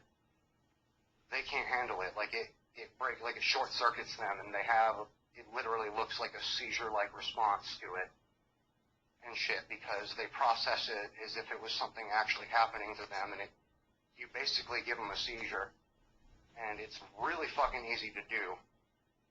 And, well, that would make sense, Brian, because once you get up to certain levels in the in-between with the spirits, it's a fully empathic mental experience. So anything that is thought of or felt towards something would then affect that something, and vice versa. So that would make sense. But what happened with Pazuzu? Like, was he trying to get in touch with you to work with him, or can you share about that? The Pazuzu Gate? So basically, all I know right now is that through, I forget who gave me the meditation. Somebody gave me a meditation from this group. One of you guys. Thank you. I don't remember which one gave me a meditation. But that technique actually worked out well. 3 nights later, I found out that the cobra standing at the gate, which I thought was going to be a Kate, turned out to be Zuzu. So, yeah, there's been some interesting work with him that's happening related to, might sound really strange, forgive me, I don't know a lot about Pazuzu, but he keeps talking about and wanting to work with me about old emanations of Earth, as if Earth has been destroyed multiple times, and then this isn't the first one. You know what I mean? So this will have to be a subject for another video, but it has. So he's wanting to go back and do work on those things, and there's something he wants to bring here. So that's what we're, whatever that is, that's what we're doing. I don't know what that is yet. You touched on it on one of your videos. You were saying that, what if we're dead? And that aligns with no suspecting Paimon gave me about us being in a state of death right now. So, what were your insights about prior Earths, or where we dwell right now? So, I feel like without any spirit connection, this is just me talking without any spiritual influence at all. I can't say no spiritual influence, I'm just going to say it's just me talking. Right. That the Earth, I think at one point, we may have been connected to either a star or a series of stars and somehow lost a connection. Because we're floating out here by ourselves. We're the only light right now, where we are amongst the other stars, quote-unquote planets, that are around us, right? None of them have life. We're the only life here. So we had to have been seeded from something.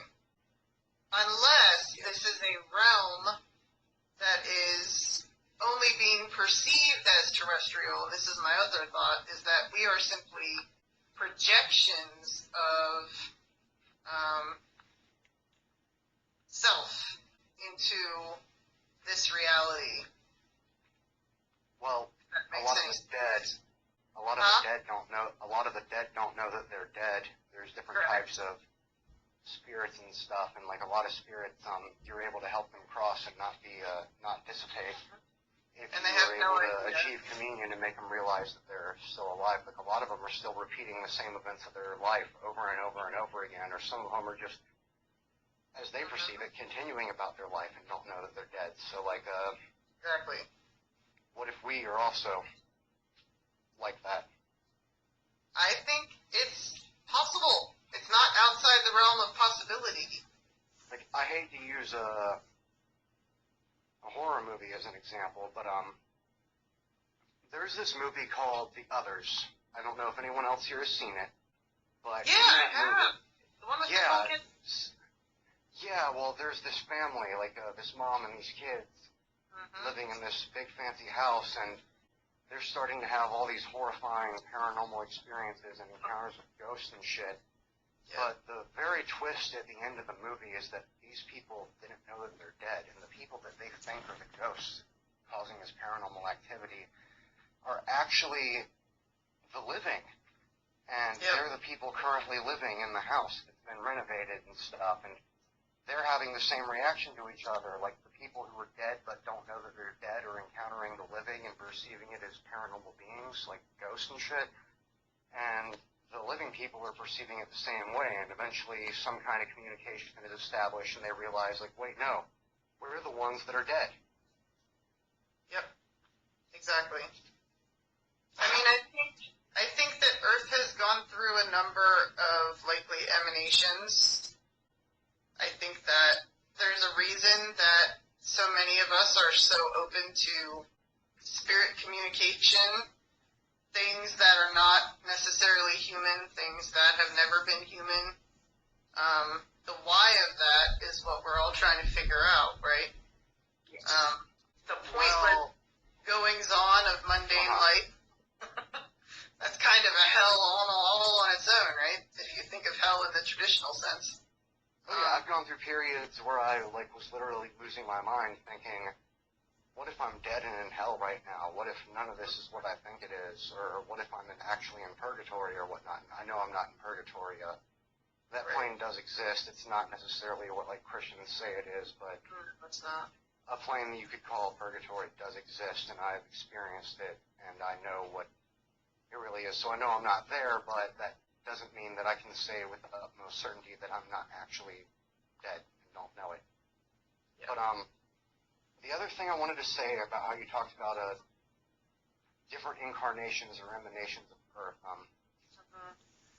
I want to bring up some older Kabbalistic beliefs, actually, which, I have a love-hate complex relationship with Kabbalah. It is intrinsically linked to my practice to some extent that's undeniable, but I don't take it at face value when I have my own interpretations in my own, personal spear working model, but Kabbalah has definitely played a role in my praxis developing. But what I want to bring up is one of the older ideas of what the Qliphoth actually is, which I don't necessarily agree with this idea, but I think there is also some truth to it, if that makes any sense. The idea is that the Qliphoth are like shells, fragments, debris from a creation that existed before this current one, but it was unstable and the spheres shattered because I hate to use a video game terminology to reference this, but basically the difficulty level was too high, and the spheres could not contain the brilliance of the light that they contain within, so they shattered, and then this debris from this previous creation, kind of on the other side of the Teru, on the other side of this physical reality, that it kind of gathered and manifested and created the Klipoth.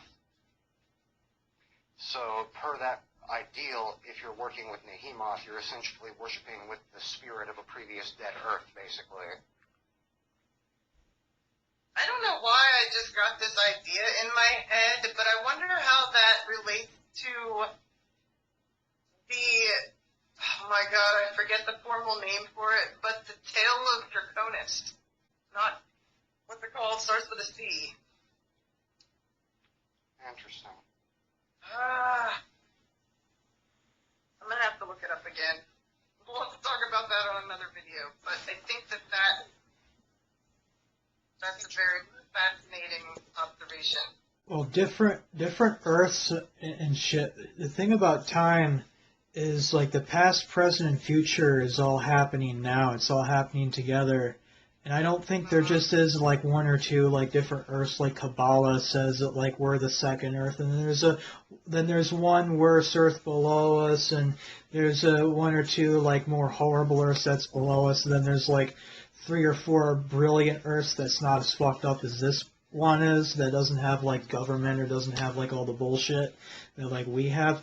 No, I think there are like millions and billions and billions of different Earths. There's like happening every second. It's like a screenshot, like picture, snap, snap, snap. And when you go into different like timelines and shit like that, what I think with like the Citra Akra, the Klipothian like rulers and the dragons of the other side, and like the primal gods, like right before gods started looking like humans, when they still looked like animals and had like animal heads, were the ancient animist traditions. They're actually a window of the past, a window of the ancient world, a window of prehistory, you know, like, and there was a time where these things, they walked the earth, they ruled the earth, but they weren't dinosaurs. They weren't like no dinosaur, like no 30-foot long T-Rex, like scientists try to tell us.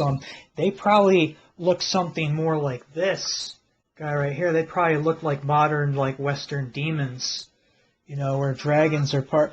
And I got a little bit of this Goethean gnosis that the dragons were the cedars of the animals, and so the dragon is a cover for like goats and bulls and things like that. The first animists, they used the horned skulls as a place for the dragon skull, the original beast, the first monster.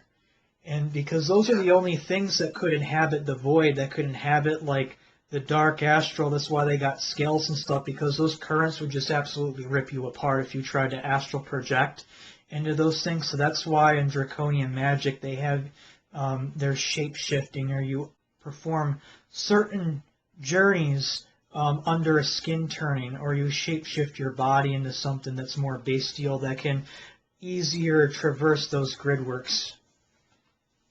Right. I'm just thinking, it's not supposed to make any sense. I'm just thinking out loud here. No, it makes so The fact that it makes sense. Yeah. So when Pazuzu showed me emanations of Earth, it was literally like, here's one, and then all back here is all the rest. There was many emanations of Earth. And it almost looked like a tail. And then the smashing of the previous Earth, I don't know, those two things just related in my head, and that's why I started talking about the tail of the dragon. Because it just kind of all matched together. On this subject of time and Earth, I was considering holding off from even mentioning this just because of how much it shook me. But I mentioned earlier that a part of me actually still has some fear of Kronos, Saturnus, Stu-Hal, whatever you want to call him. He has different guises. The god of time, who is purported to start in time. Well, I've known various people that work extensively with the mysteries of Saturn, Kronos, and stuff. one friend who I, out of respect, I'm not going to name here, after a certain point of extensively working with him, felt like he was in an abusive relationship and his practice was changing and just his spiritual identity was changing, so he kind of put it behind him and in the best way, but that he could think of, what felt necessary and was necessary. I'm not going to say exactly what he did, but let's just say he had this deity still respecting him, but not entirely being pleased, and this, Saturn, Kronos, whatever you want, I'm just going to say Kronos, was starting to fuck with him and stuff, and I wanted to get to the bottom of it to help this friend of mine, and basically the message I received was, tell him to relax, this isn't worth my time, and this is where it gets important. He says, every second that you perceive is multiple eternities going in different infinitely expanding directions for me, and each second in each one of these eternities is important. This isn't fun anymore. I have other strings to pull. Just know that nothing will stop my escape from the cube. I have an infinite number of other snacks that I can consume to accelerate my inevitable escape. And I'm just like, what does that mean? And then I just saw an image, like, you know, like those images, I don't know, I can't even remember the name of it, but like Andy Warhol type shit with like 4 different images in one. Imagine that, but it's like 100 images, and it's constantly expanding and shit. And I saw like the image of the Earth, and it kept expanding and expanding infinitely. So I'm seeing all these Earths at once, and then I hear like this sound of like a metal scraping and fucking glass breaking, and I just see all of them explode at once, like thousands of Earths. Thousands of images of Earths compiled into one image, and I see all of them literally like fucking explode, like some Beneath the Planet of the Apes shit at the end of the movie where like the fucking bomb that the mutants worship is set off and it blows up the planet. I was seeing like that happening 1,000 times simultaneously, and it freaked me the fuck out, and yeah, that deity scares me. What you're saying is that Kronos is trapped, and that kind of goes a little similar with Yahweh. Yahweh is apparently chained and trapped and beholden to his worshippers. So in my experience, the whole Yahweh is Saturn, Yahweh is Yaldabaoth, the Saturnian Archon, or the flip side of it you see from like Christian conspiracy theorists. They're like, oh no, Satan is Saturn and blah blah blah and all that. There's a basis of truth, but neither of those are correct, because some people view him as like the most anti-cosmic thing you can imagine, and then others equate him with a demiurge. The fact is that neither of those conflations are actually correct. The thing is, though, is that people who believe in either of those conflations, like there's people who worship Saturn and consider him the demiurge, and they praise him as the demiurge, and then you have people who consider him anti-cosmic, that conflate him with Saturn, and that conflate him with Satan, and talk about the whole end of time thing, and like chopping the head off the Ouroboros.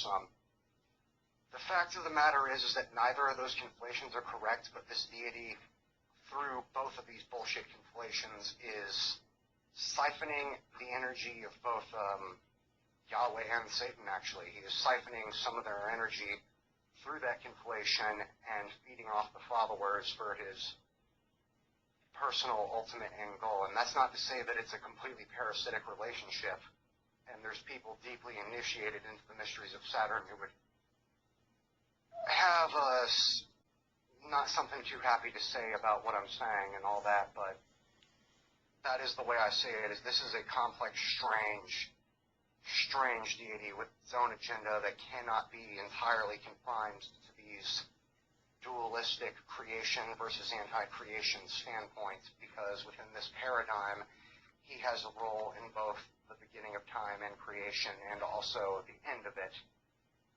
But the way that he goes about the end of it is not what anti-cosmic Satanists would advocate, with like this dissolution, this reabsorption, this return of the sparks trapped within creation to their source. It's not that. It's a more literal, just fucking blow up every object in the universe type thing, in my personal experience. So it's... Anassa, in your opinion, where would you say that these beings dwell? Do you think they're in some type of contemplative hyperspace? Do you think they're in some type of Elysian fields? In your opinion, where do you think these beings dwell? You mean the spirits that we refer to? The spirits we work with? Yeah. I think they dwell not necessarily in one particular place. I think that some of them are more terrestrial, like Belial, in that his dominion is Earth.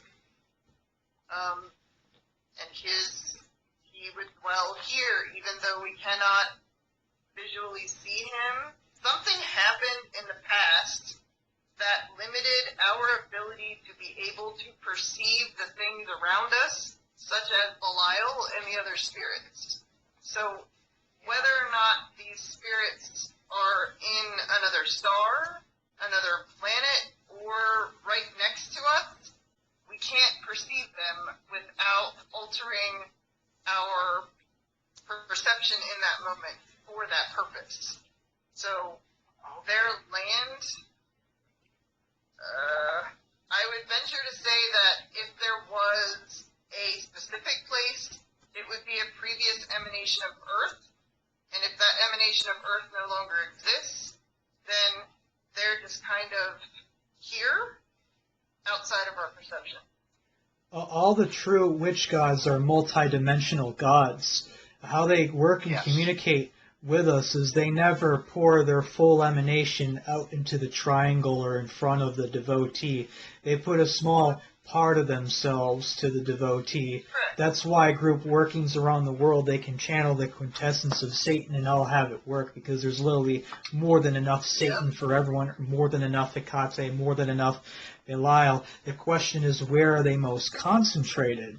And we're actually the same way. We're multidimensional beings. When we daydream, we're bilocating. When we astral project at night, when our soul leaves our body, that's multi-location right there. So they take interest in us because we're very, very tiny reflections of them. We have the potential to blossom like a lotus and to expand ourselves and to become big like they are. Yo, that was perfect. Very good. That's awesome. That was perfect, and that's actually confirming to what I wanted to say. I'm glad Cody got the words in before I did. But an important thing I want to point out is that there's this whole hot debate within the occult as to whether these are external beings or if these are parts of our consciousness, like and the way we experience these beings is that whatever part of them is most relevant to us within our consciousness, which they are a piece of, is how we experience them. But I believe the truth is actually a mixture of the two, and it kind of saddens me that this is not a more commonly held belief, especially when you have the greatly misinterpreted concept in occultism of like what's represented by the Baphomet, the as above, so below, within and without thing. Because I believe that, particularly with people on a type of path that I'm on, that these beings, specifically the infernal, is that they are separate and all that, but like it's not that they're a part of us and that defines what they are. It's that's fragments of them make up what we are subconsciously, if that makes any sense. So, and I believe that when we interact with and experience these things, that we are simultaneously opening up gates that are simultaneously inside and outside of us, and we're kind of breaking down these barriers that prevent us from really uniting, not in like a henotheist way, for example, but like as we become them, the more they become us, basically. So Ryan, basically you're saying that like King Baal and some of the other Goetia aren't actually parts of our brain, but their fragments live within us, and by interacting with these parts of our brain, we're a way to that kind of, we're all interconnected like a web, and so by doing these workings, we become more connected, right? More intertwined. Yeah, I'm not necessarily saying they're not a part of us, or that they're a product, or just all that they are is this outwardly manifested part of our psyche. Like Crowley, for a long time, said he believed they were parts of our psyche and whatnot, and he wasn't necessarily right or wrong. He was right in that parts of them, fragments of them, are embedded within us and are simultaneously parts of them, but they came from these things that do objectively, externally exist. But in our psyche, these fragments of them are basically embedded into us, and that within our physical and spiritual bodies, there are these doors, there are these gateways that exist inside and outside. And if we can continually work to open these gates, we kind of, in the process of opening the internal and external gateways between the fragment of them that exists within and the source of them, where they are most largely manifested, where like the core of them really is, like if we open up the internal gates, we are opening the external gates, and these shards start to break down these barriers that have been imposed between them, and the more we do this, it kind of slowly withers away, and basically, I don't mean this literally, but it basically chips away and breaks down the spiritual, psychological Berlin Wall from both sides. And what happens when you do that is that you don't necessarily become them. You don't literally become and be like, hey, I literally am Belial. Belial is just me, and Belial is not some external being. No, you kind of become him, and you become more of him as he becomes more of you. And as that happens, you are simultaneously embodying and taking upon the attributes, the external aspects of all these other infernal beings, but each one of them is also becoming more and more of you. Like as they, I hate to use this word, demonize or demonify you, you humanize them, and we evolve simultaneously as we do this. If that makes sense. I think stock in what Anassa was saying with sympathetic links and times, the zodiac, with connecting with them, whether it be a day or night demon. So the sympathetic links, herbs, do have something to do with connecting with these consciousnesses. Anassa, do you believe that you can be and this question's for everyone, do you believe that you can be so connected with infernal divinities and infernal source that you can open up what the New Agers would refer to as like a Antichrist consciousness? So everything you say would be the will of the Satan.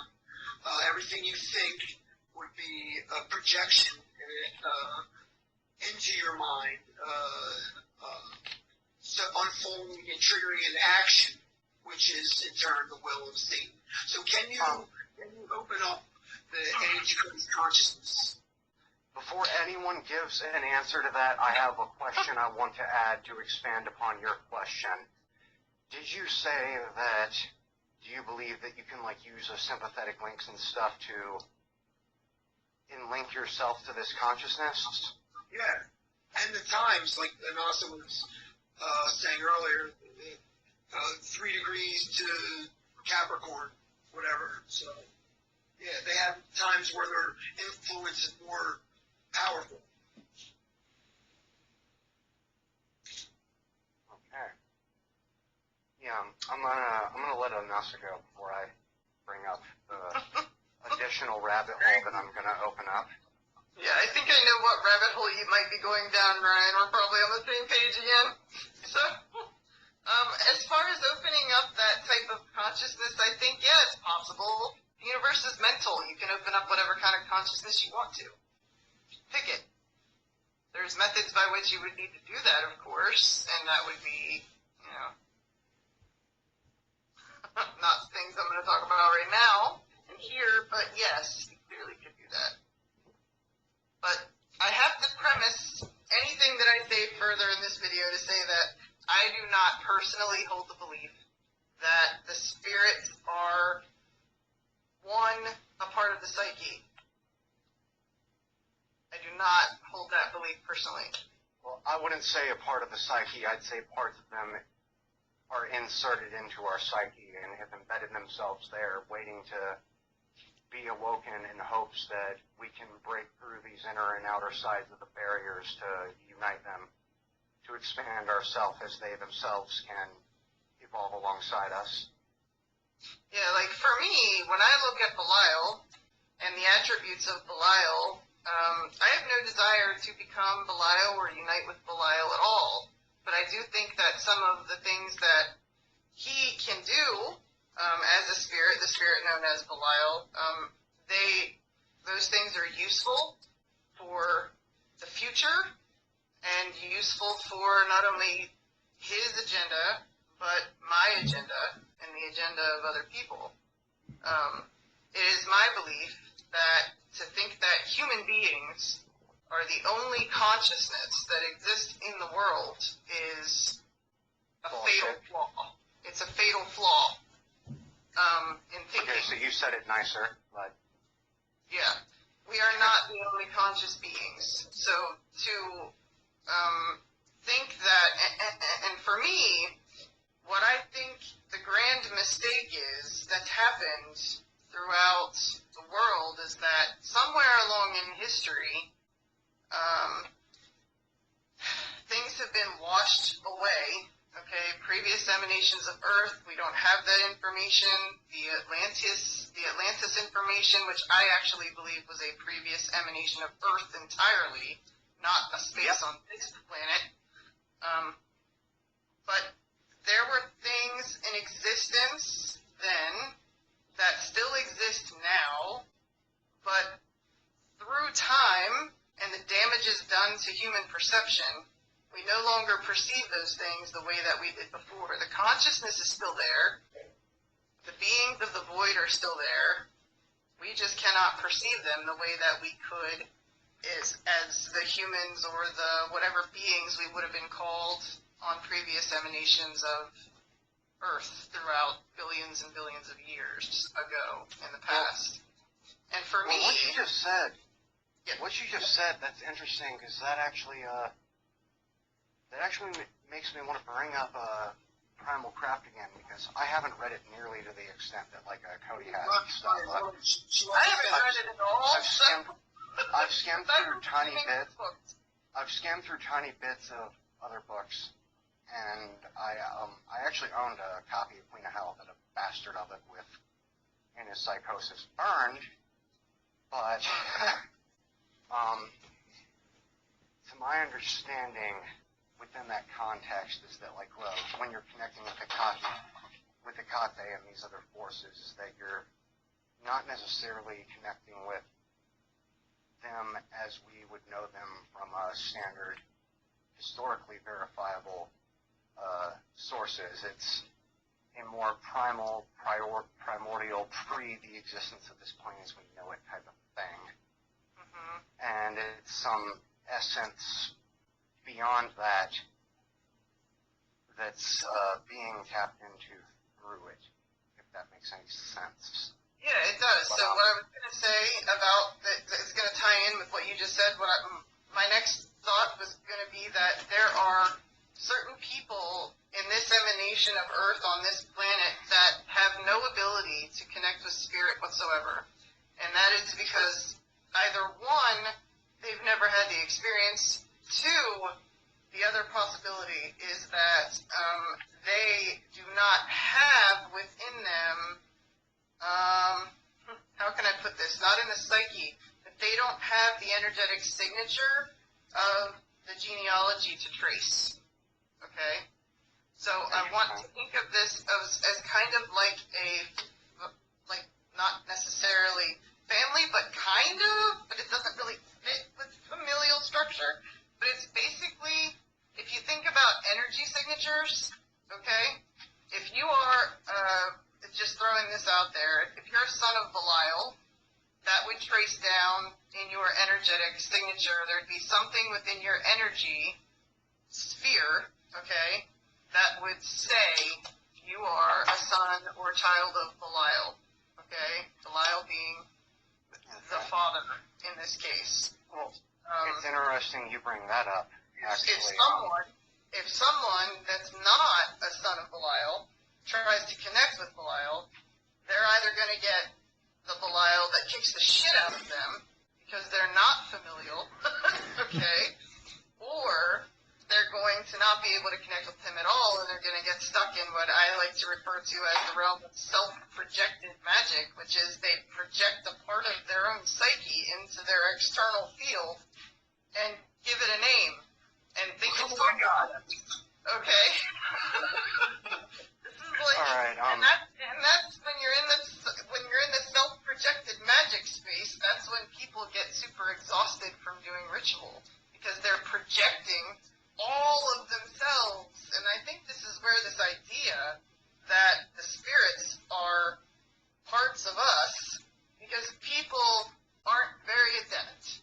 They aren't very adept at opening gateways. They aren't very adept at actually making contact with entities or anything outside of themselves.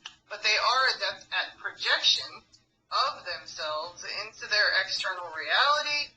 And then they give those projections of themselves names, and then they interact with them, and they think they're talking to spirits, and it's really just not that. Anassa, They just haven't learned well enough. I really hate to interrupt. I really don't want to interrupt, but I just want to throw this out there. Some occultists in the conspiracy side there are like, I'm not going to name him, but I know someone who says he was in the dark arts and did like Kabbalah for like 10 years, whatever like that, and like he hates the spirits, he hates the Goetia, and he says that this is all like Setians, this is all Satanists and the dark gods doing this. Well, this just proves, right, that these people that like they do get in these arts, why they're exhausted, it's not the spirits, they're not sucking them dry. The spirits, they're sustained by the void. They don't need to feed on you, they don't need to feed on us. These people, they're draining them fucking selves.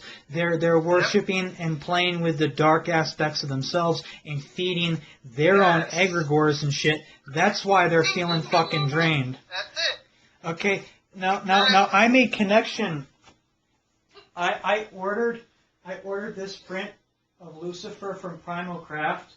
All right, and while it was coming on its way, like one of my jobs, I would push shopping carts for a liquor store, and like I got this energy surge, and like I didn't see like claws where my hands would. I wasn't having like hallucinations, but my imagination was very vivid, and I would have like kind of an astral or mental skin turning that in my mental vision, not in this vision, but in my mental vision, that I had wings and horns and stuff. And was I actually walking? Was I walking across the ground like turning, or was I actually spinning the earth beneath my feet and pulling like buildings and objects and shit towards me? That's how the energy of Lucifer feels. If you make connection to spirit, it's fucking elevating. It's not negative or draining in any way. Exactly. Yep, because they don't need you for I anything. agree with that. All right, sorry to interrupt you, Ron. Go ahead. I want to touch upon both the internal and external concept that I was just talking about, and the type of shit that Cody just said about how it's not draining, it's elevating. Well, if you're simply just doing a spell and putting out your energy into with some intent and shit, like, yeah, that can drain you. But in terms of interacting with these beings outside of the confines of trying to like project your energy out to manifest an intent, yeah, it's not draining, it's nourishing. And this ties into the whole internal versus external thing, because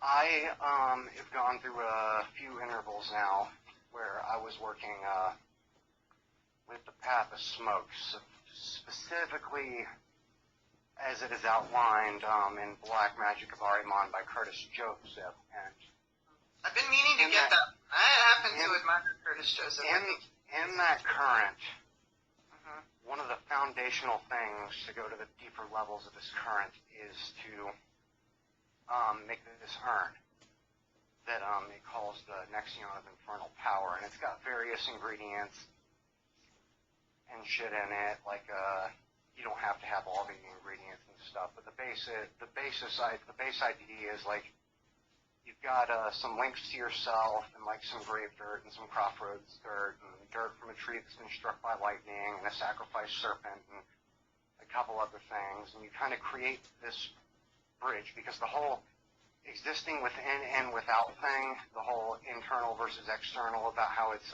both true, and to say that it's just purely one or the other is just ludicrous. But the internal part is very, very important to connecting with the external forces of our Zura. But it inspired me, and through those intervals I had on that path, which I will return to and work with more in the future, but it got me thinking that perhaps maybe I shouldn't summon the entities of these different paradigms in the same ritual, but maybe I can take these concepts and the methodology that I've learned from the Path of Smoke, and I can apply it to other dark currents. So what I did was I created this spirit pot for the 11 Qliphothic rulers, and what I did was I took some of those same ingredients. I found a substitute for the tree that's been struck by lightning, because let's be real, that's not a practical or easy common thing that you're going to bump into, but I found a substitute for that. I took some animal bone. I couldn't get a human bone powder at the time, so what I did was I took some fake plastic human bones, and I kind of broke them down alongside with some crushed up animal bones. I put that in there. I took 11 sigils. I bloodied each of them, and I put them in there, and then I added the grave dirt. I added some of my hair and a fingernail, and I actually sacrificed a venomous snake, a copperhead, and I added that into it also. And soon after that, I started finally reading his contribution, Curtis's contribution to Belial Without a Master from Become a Living God. Specifically, his piece, I completely wrote off and paid no attention to the other parts. I only read his part, Black Alchemy of Belial. So I drew out the triangle and circle of art that he laid out, where you've got the triangle that has Leviathan, Behemoth, and Ziz, and then the letters HBHI, and then I drew out the circle. But I decided that maybe I could accelerate and perpetuate this alchemy and further break down the barriers on the gates on both sides between internal and external. So what I did was I took this spirit pot that I had made, and I sat inside, and I did the Qliphothic alignment and the Qliphothic intrusion rites. So when I did that, I took the Qliphothic spirit pot I made, and I put it in the very center of the triangle of art. In the triangle of art, in a traditional Goetic layout, the triangle, the point of it is facing away from you. Yeah. But in this layout, the triangle is pointing towards you. It's pointing towards the circle that you're inside. And it contributes to rites of what he calls invocation, and he spells it as E-N vocation. So it's simultaneous it's simultaneously invoking and evoking at the same time, where you're summoning them inside and outside of you at the same time. And by placing, because part of the purpose of a Qliphothic spirit pod is that you're accelerating and enhancing any kind of Qliphothic alchemy that you engage in. And when I did that, the effects of the Qliphothic alignment and Qliphothic intrusion rites seemed to fucking skyrocket. I felt juiced up. I did not feel drained or weakened or broken down at all. I felt absolutely fucking juiced up and confident to an extent that I can't even put into words. Yep, and that feeling will last for days sometimes. And the other thing to take notice of, did the atmosphere, your external environment change when you did that?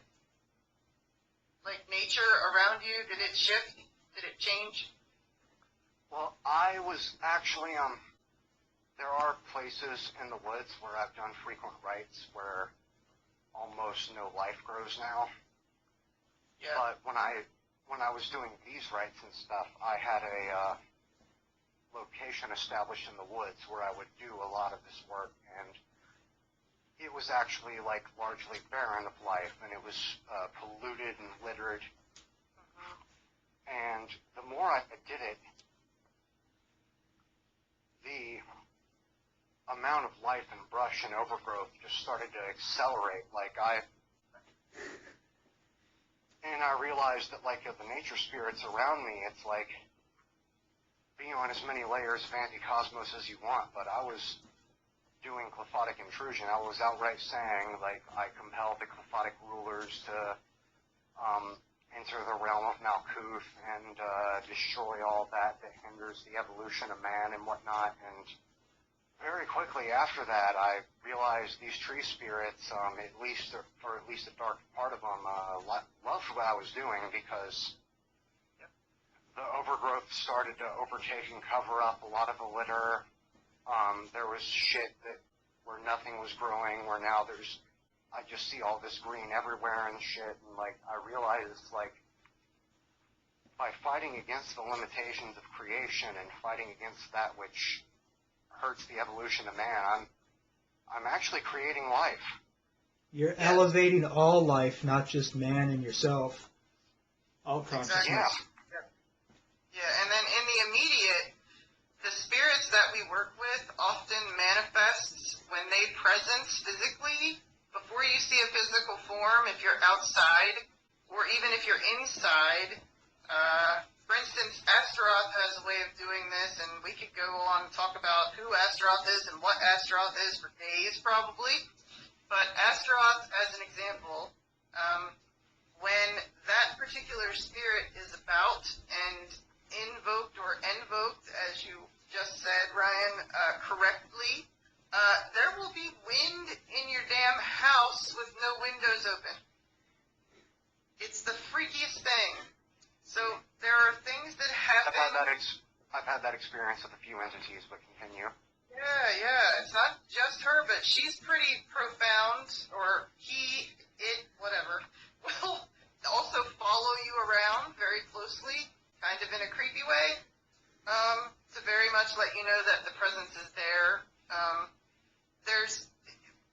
My point of saying this is that the manifest physical presence of these entities in nature and around you can be physically observed by our human limited observational perception, okay? We can feel it, we can see it, okay? So, unless you are powerful enough to disturb nature spirits and disturb nature itself, it would lend to logic and reason that something other than you is disturbing that force, right? Most definitely. The effects of what you do in ritual, like you're having, Ryan, that's the result of doing something that is beneficial and against something that is harmful. So, yeah. Awesome. Yeah, this is gonna both give fuel to the fire of the, I guess you could say, hardline dogmatic belief that some people have in codified anti-cosmic literature. And it's also going to kind of throw a wrench and potentially make some of those folks mad. But they espouse a lot of anti-life rhetoric, and they bitch about life because how it's a limiting concept and is what is very, and it itself is what is responsible for us even having the thoughts of death and mortality in our consciousness. And I firmly believe, as I said in the previous video, that me and a couple other people here did with Napoleon Fernandez, about how it's not necessarily this I want to kill everything thing to say that you worship death. It's to view death as a gateway beyond the limitations of life as we know it. But where I want to go with this is that a lot of people will be like, oh, these forces of the other side are just antithetical and completely opposed to life as we know it. Well, yeah and no. The reason I say yes and no is because the fact of that specific site in the woods where I was doing these slightly tweaked clephotic alignment and intrusion rites. The fact that life itself started to grow means that I was kind of defying what is laid out by the limitations of life as it is externally imposed upon us by a hostile entity, because I was defying the weakness that is imposed and subjected to life as we know it, and whatever limitation, whatever was bad, whatever was causing these things to die, it wasn't even my deliberate intent, but it was defying it, and it was causing them to grow, and it was fighting back against whatever was making these, whatever was preventing life from growing in these areas, and it had the effect of suddenly causing all this green to show up in a fucking dead patch in the woods. Yeah. I'm going to say that you L'd it. You gave life to it. L, the water bringer, you gave life to it. Well, death is a creative force in and of itself. So that is true. Maybe some stuff in the ground and soil around there was not biodegrading in the way that it should, and was therefore not facilitating the growth of life.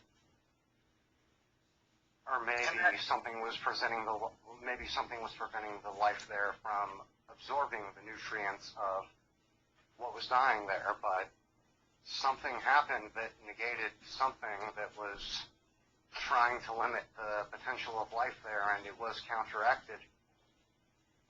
You opened a gateway within yourself, you opened a gateway within that particular space, and you brought in energy that gave it life and restored it back to the way that it was supposed to be.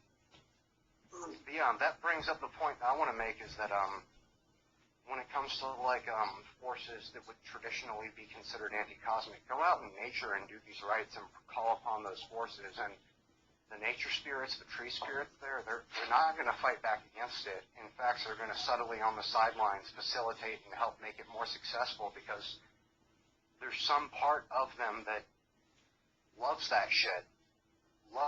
Like in my experience, another prominent occultist in his experiences said the same thing, but when it comes to nature spirits, when you go out there, they love the clip-off, they love the energies of algal, they love it when you presence Jen and shit, they love it, they thrive upon it, and they become more powerful just by being in its presence, so.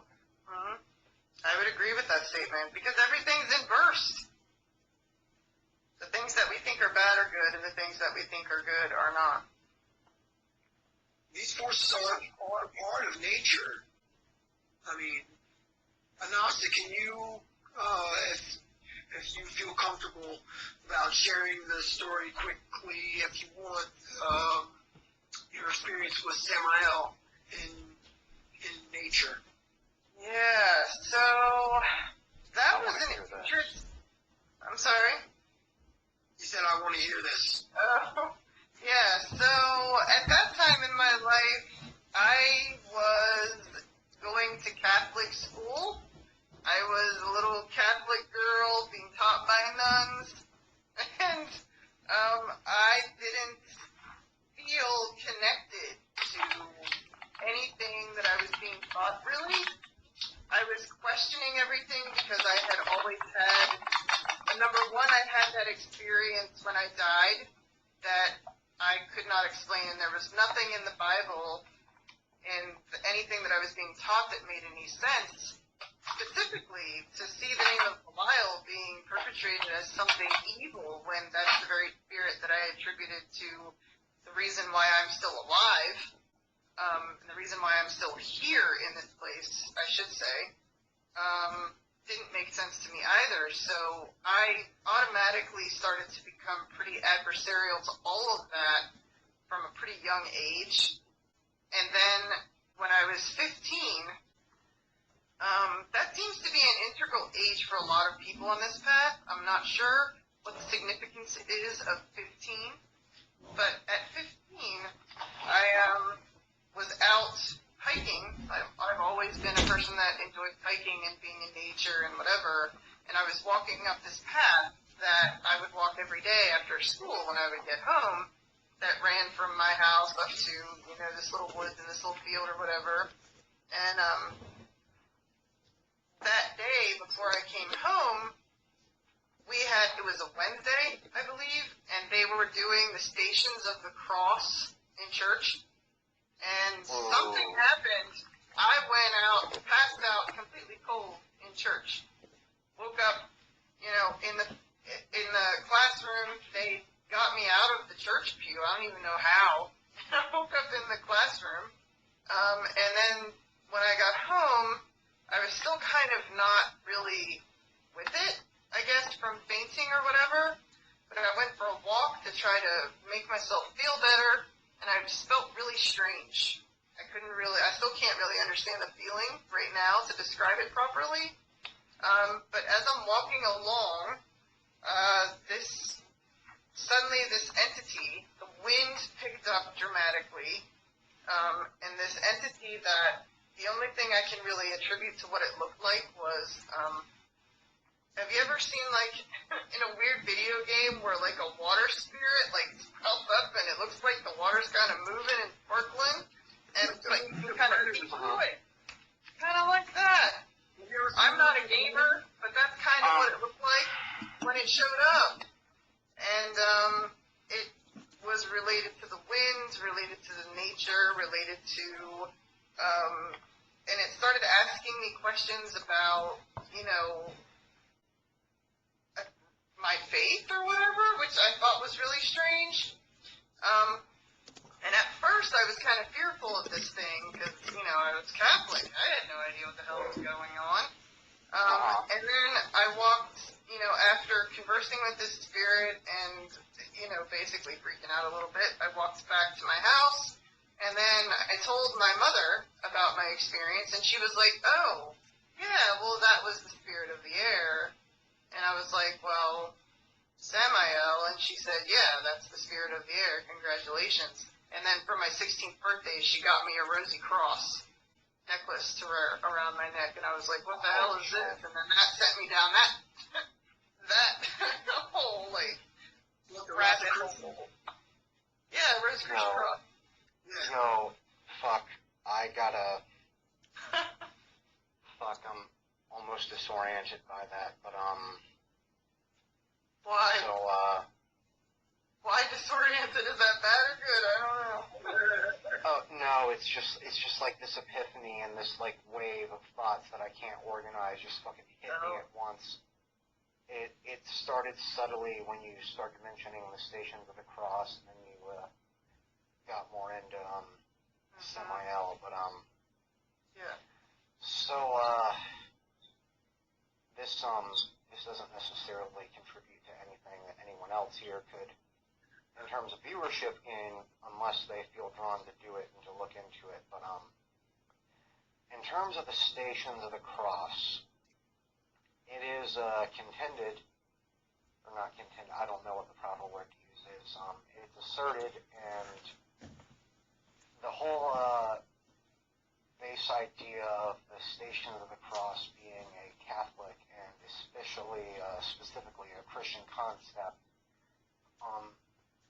that is kind of embraced but simultaneously fought against by the 182 current, which is kind of the offshoot and brother current of the 218 current of Temple of the Black Light, Templum Falsus Corinthus.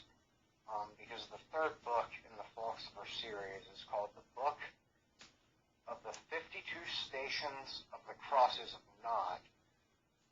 And if you look at an interview with the author in AA 218, he contests that they are not trying to necessarily just artificially insert Cain as kind of this antichrist figure, like the Christ, what Christ is to Christians, what Cain is to Satanists. They're saying that this idea of these 52 stations being different stages in his life where he assumed different aspects upon him, treading the path of thorns, and that basically this idea of stations of the cross, these idea of the stations of the cross's nod, were basically subverted and diluted and wrongfully made publicly known as a Christian thing. But the idea is that the whole Catholic stations of the cross are actually a subversion or a inversion or demiurgic subversion of the 52 stations that represent different stages in Cain's life and his ascent. And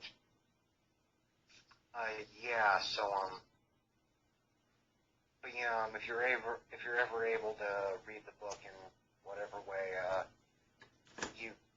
I would just say that because your experience with Samael, and you have to keep in mind one of the most prominent and important names of Cain within that current is Cain ben Samael, Cain, son of Samael.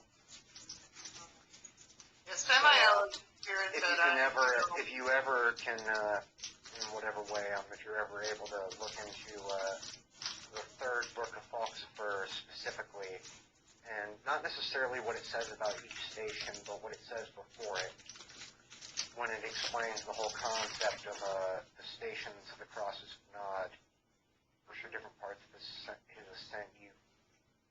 it's just some advice you might want to look into that. Yeah, I've always been attracted to those books, but I don't have copies of them, so. Do you want the PDFs? I'm an author, so I don't really dig that. Sharing people's work like that, it kind of makes me feel a little weird, so. Well, the author has to say about PDFs is before you receive and open a PDF, make an offering that you consider to be of great personal value and personal importance. Ask for a license from the spirits to read its content. That's what is said by the author in actual interviews on the website of the publishing house that published these books. Oh. Okay, well, if the author's okay with it, then yeah, I'm okay with it, because I would like to read it. But Samael, and just so you guys know, I don't know if you'll be able to hear it on the video, but it started to thunder right here as we were talking about this. That's funny. It's thundering in the background here, too. Yeah. Samael's still a spirit that I'm very close with. But the interesting part for me with him, I don't know, like, when I contact him, it's always outside. And it's always by singing his name. It's the only time that I ever sing. I sing his name. What you said about thunder in the outdoors, I just want to kind of throw this little bit in there, is that in my experience, he kind of shows himself as being associated with both fire and earth. Yeah. Not like ruling independently over them, but like ruling over wherever they interact. And specifically, I mean that when I say fire and earth, like, imagine a volcano. Yeah. Yeah, he's very much tied into a lot of that. Yeah, exactly. So you just sing his name, and that's sufficient for evocation? Ever since I was 15, that's pretty much what I do. I don't have to do anything specific. If I want to commune with Samael, I find a private place in the woods that has a trail and walk that trail, and the walking of the trail moving forward. I don't know what, I'm thinking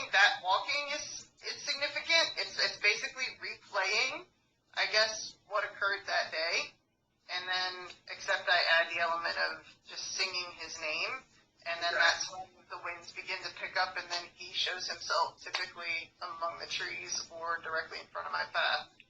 Well, regardless of the words that are being sung, if there's a certain intent, you're actually singing it. You are adding the metaphysical properties of music itself, which many people say music is the language of the gods. So that I could easily see that being a very potent way to presence a being. Yeah, I actually have a theory that a lot of the sigils are related to sound frequency. That if we can break down the mathematics of the sigils and actually look at the various points on them compared to sound frequency, we might actually be able to find the frequency gate that literally opens the the magnetic portal. Well, it's interesting you say that because a lot of sigils for a lot of different types of entities, when I look at them, they kind of look like a traced out map of what you could see on a circuit board. Yeah, I agree. exactly. There's something electric, there's something frequency there, like a radio wave kind of thing. Yeah, like it's all, I think, related to sound and frequency and that kind of connection. Is there a specific melody that you use for Samael, or? No, it's just what I do. I'm not going to do it here. I'm not trying to approach him. But if I ever do it outside when I need to talk to him next time, I'll record it and then I'll send it to you guys in the chat to see. I'd like to use that myself. Yeah, that's very cool.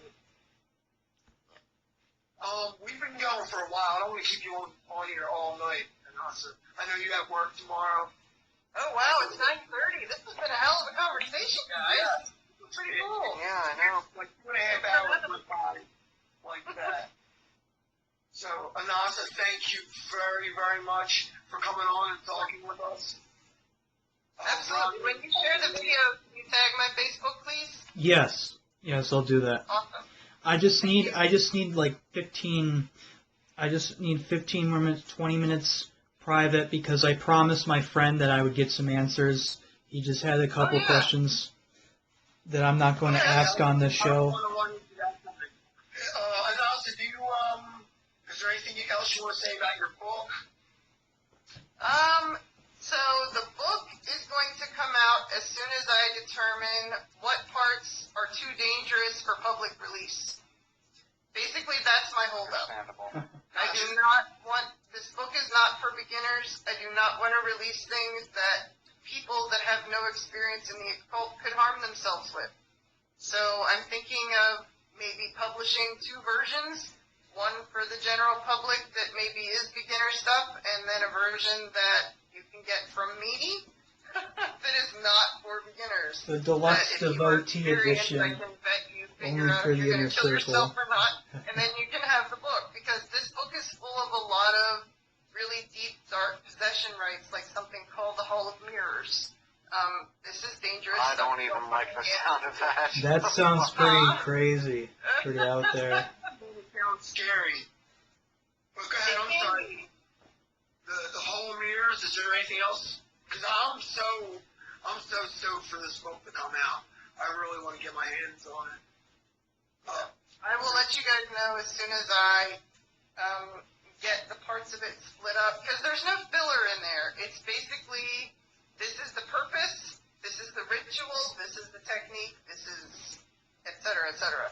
I don't go into a lot of history, so maybe I'm going to take, it's a huge book right now, it's 326 pages, so I'm thinking I'm going to break that down and maybe add some filler, put out a beginner's portion, and then the rest of it that is not harmful or potentially harmful to people, because you're going to have some experience to deal with this, or you could go off the deep end, basically.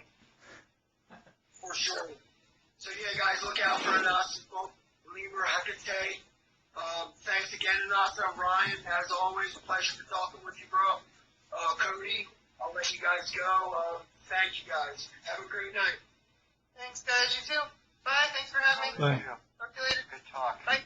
Yep. As it was. Bye, Ryan. Bye, Joe. Bye, Anassa. Thanks Bye. again. See ya. See ya.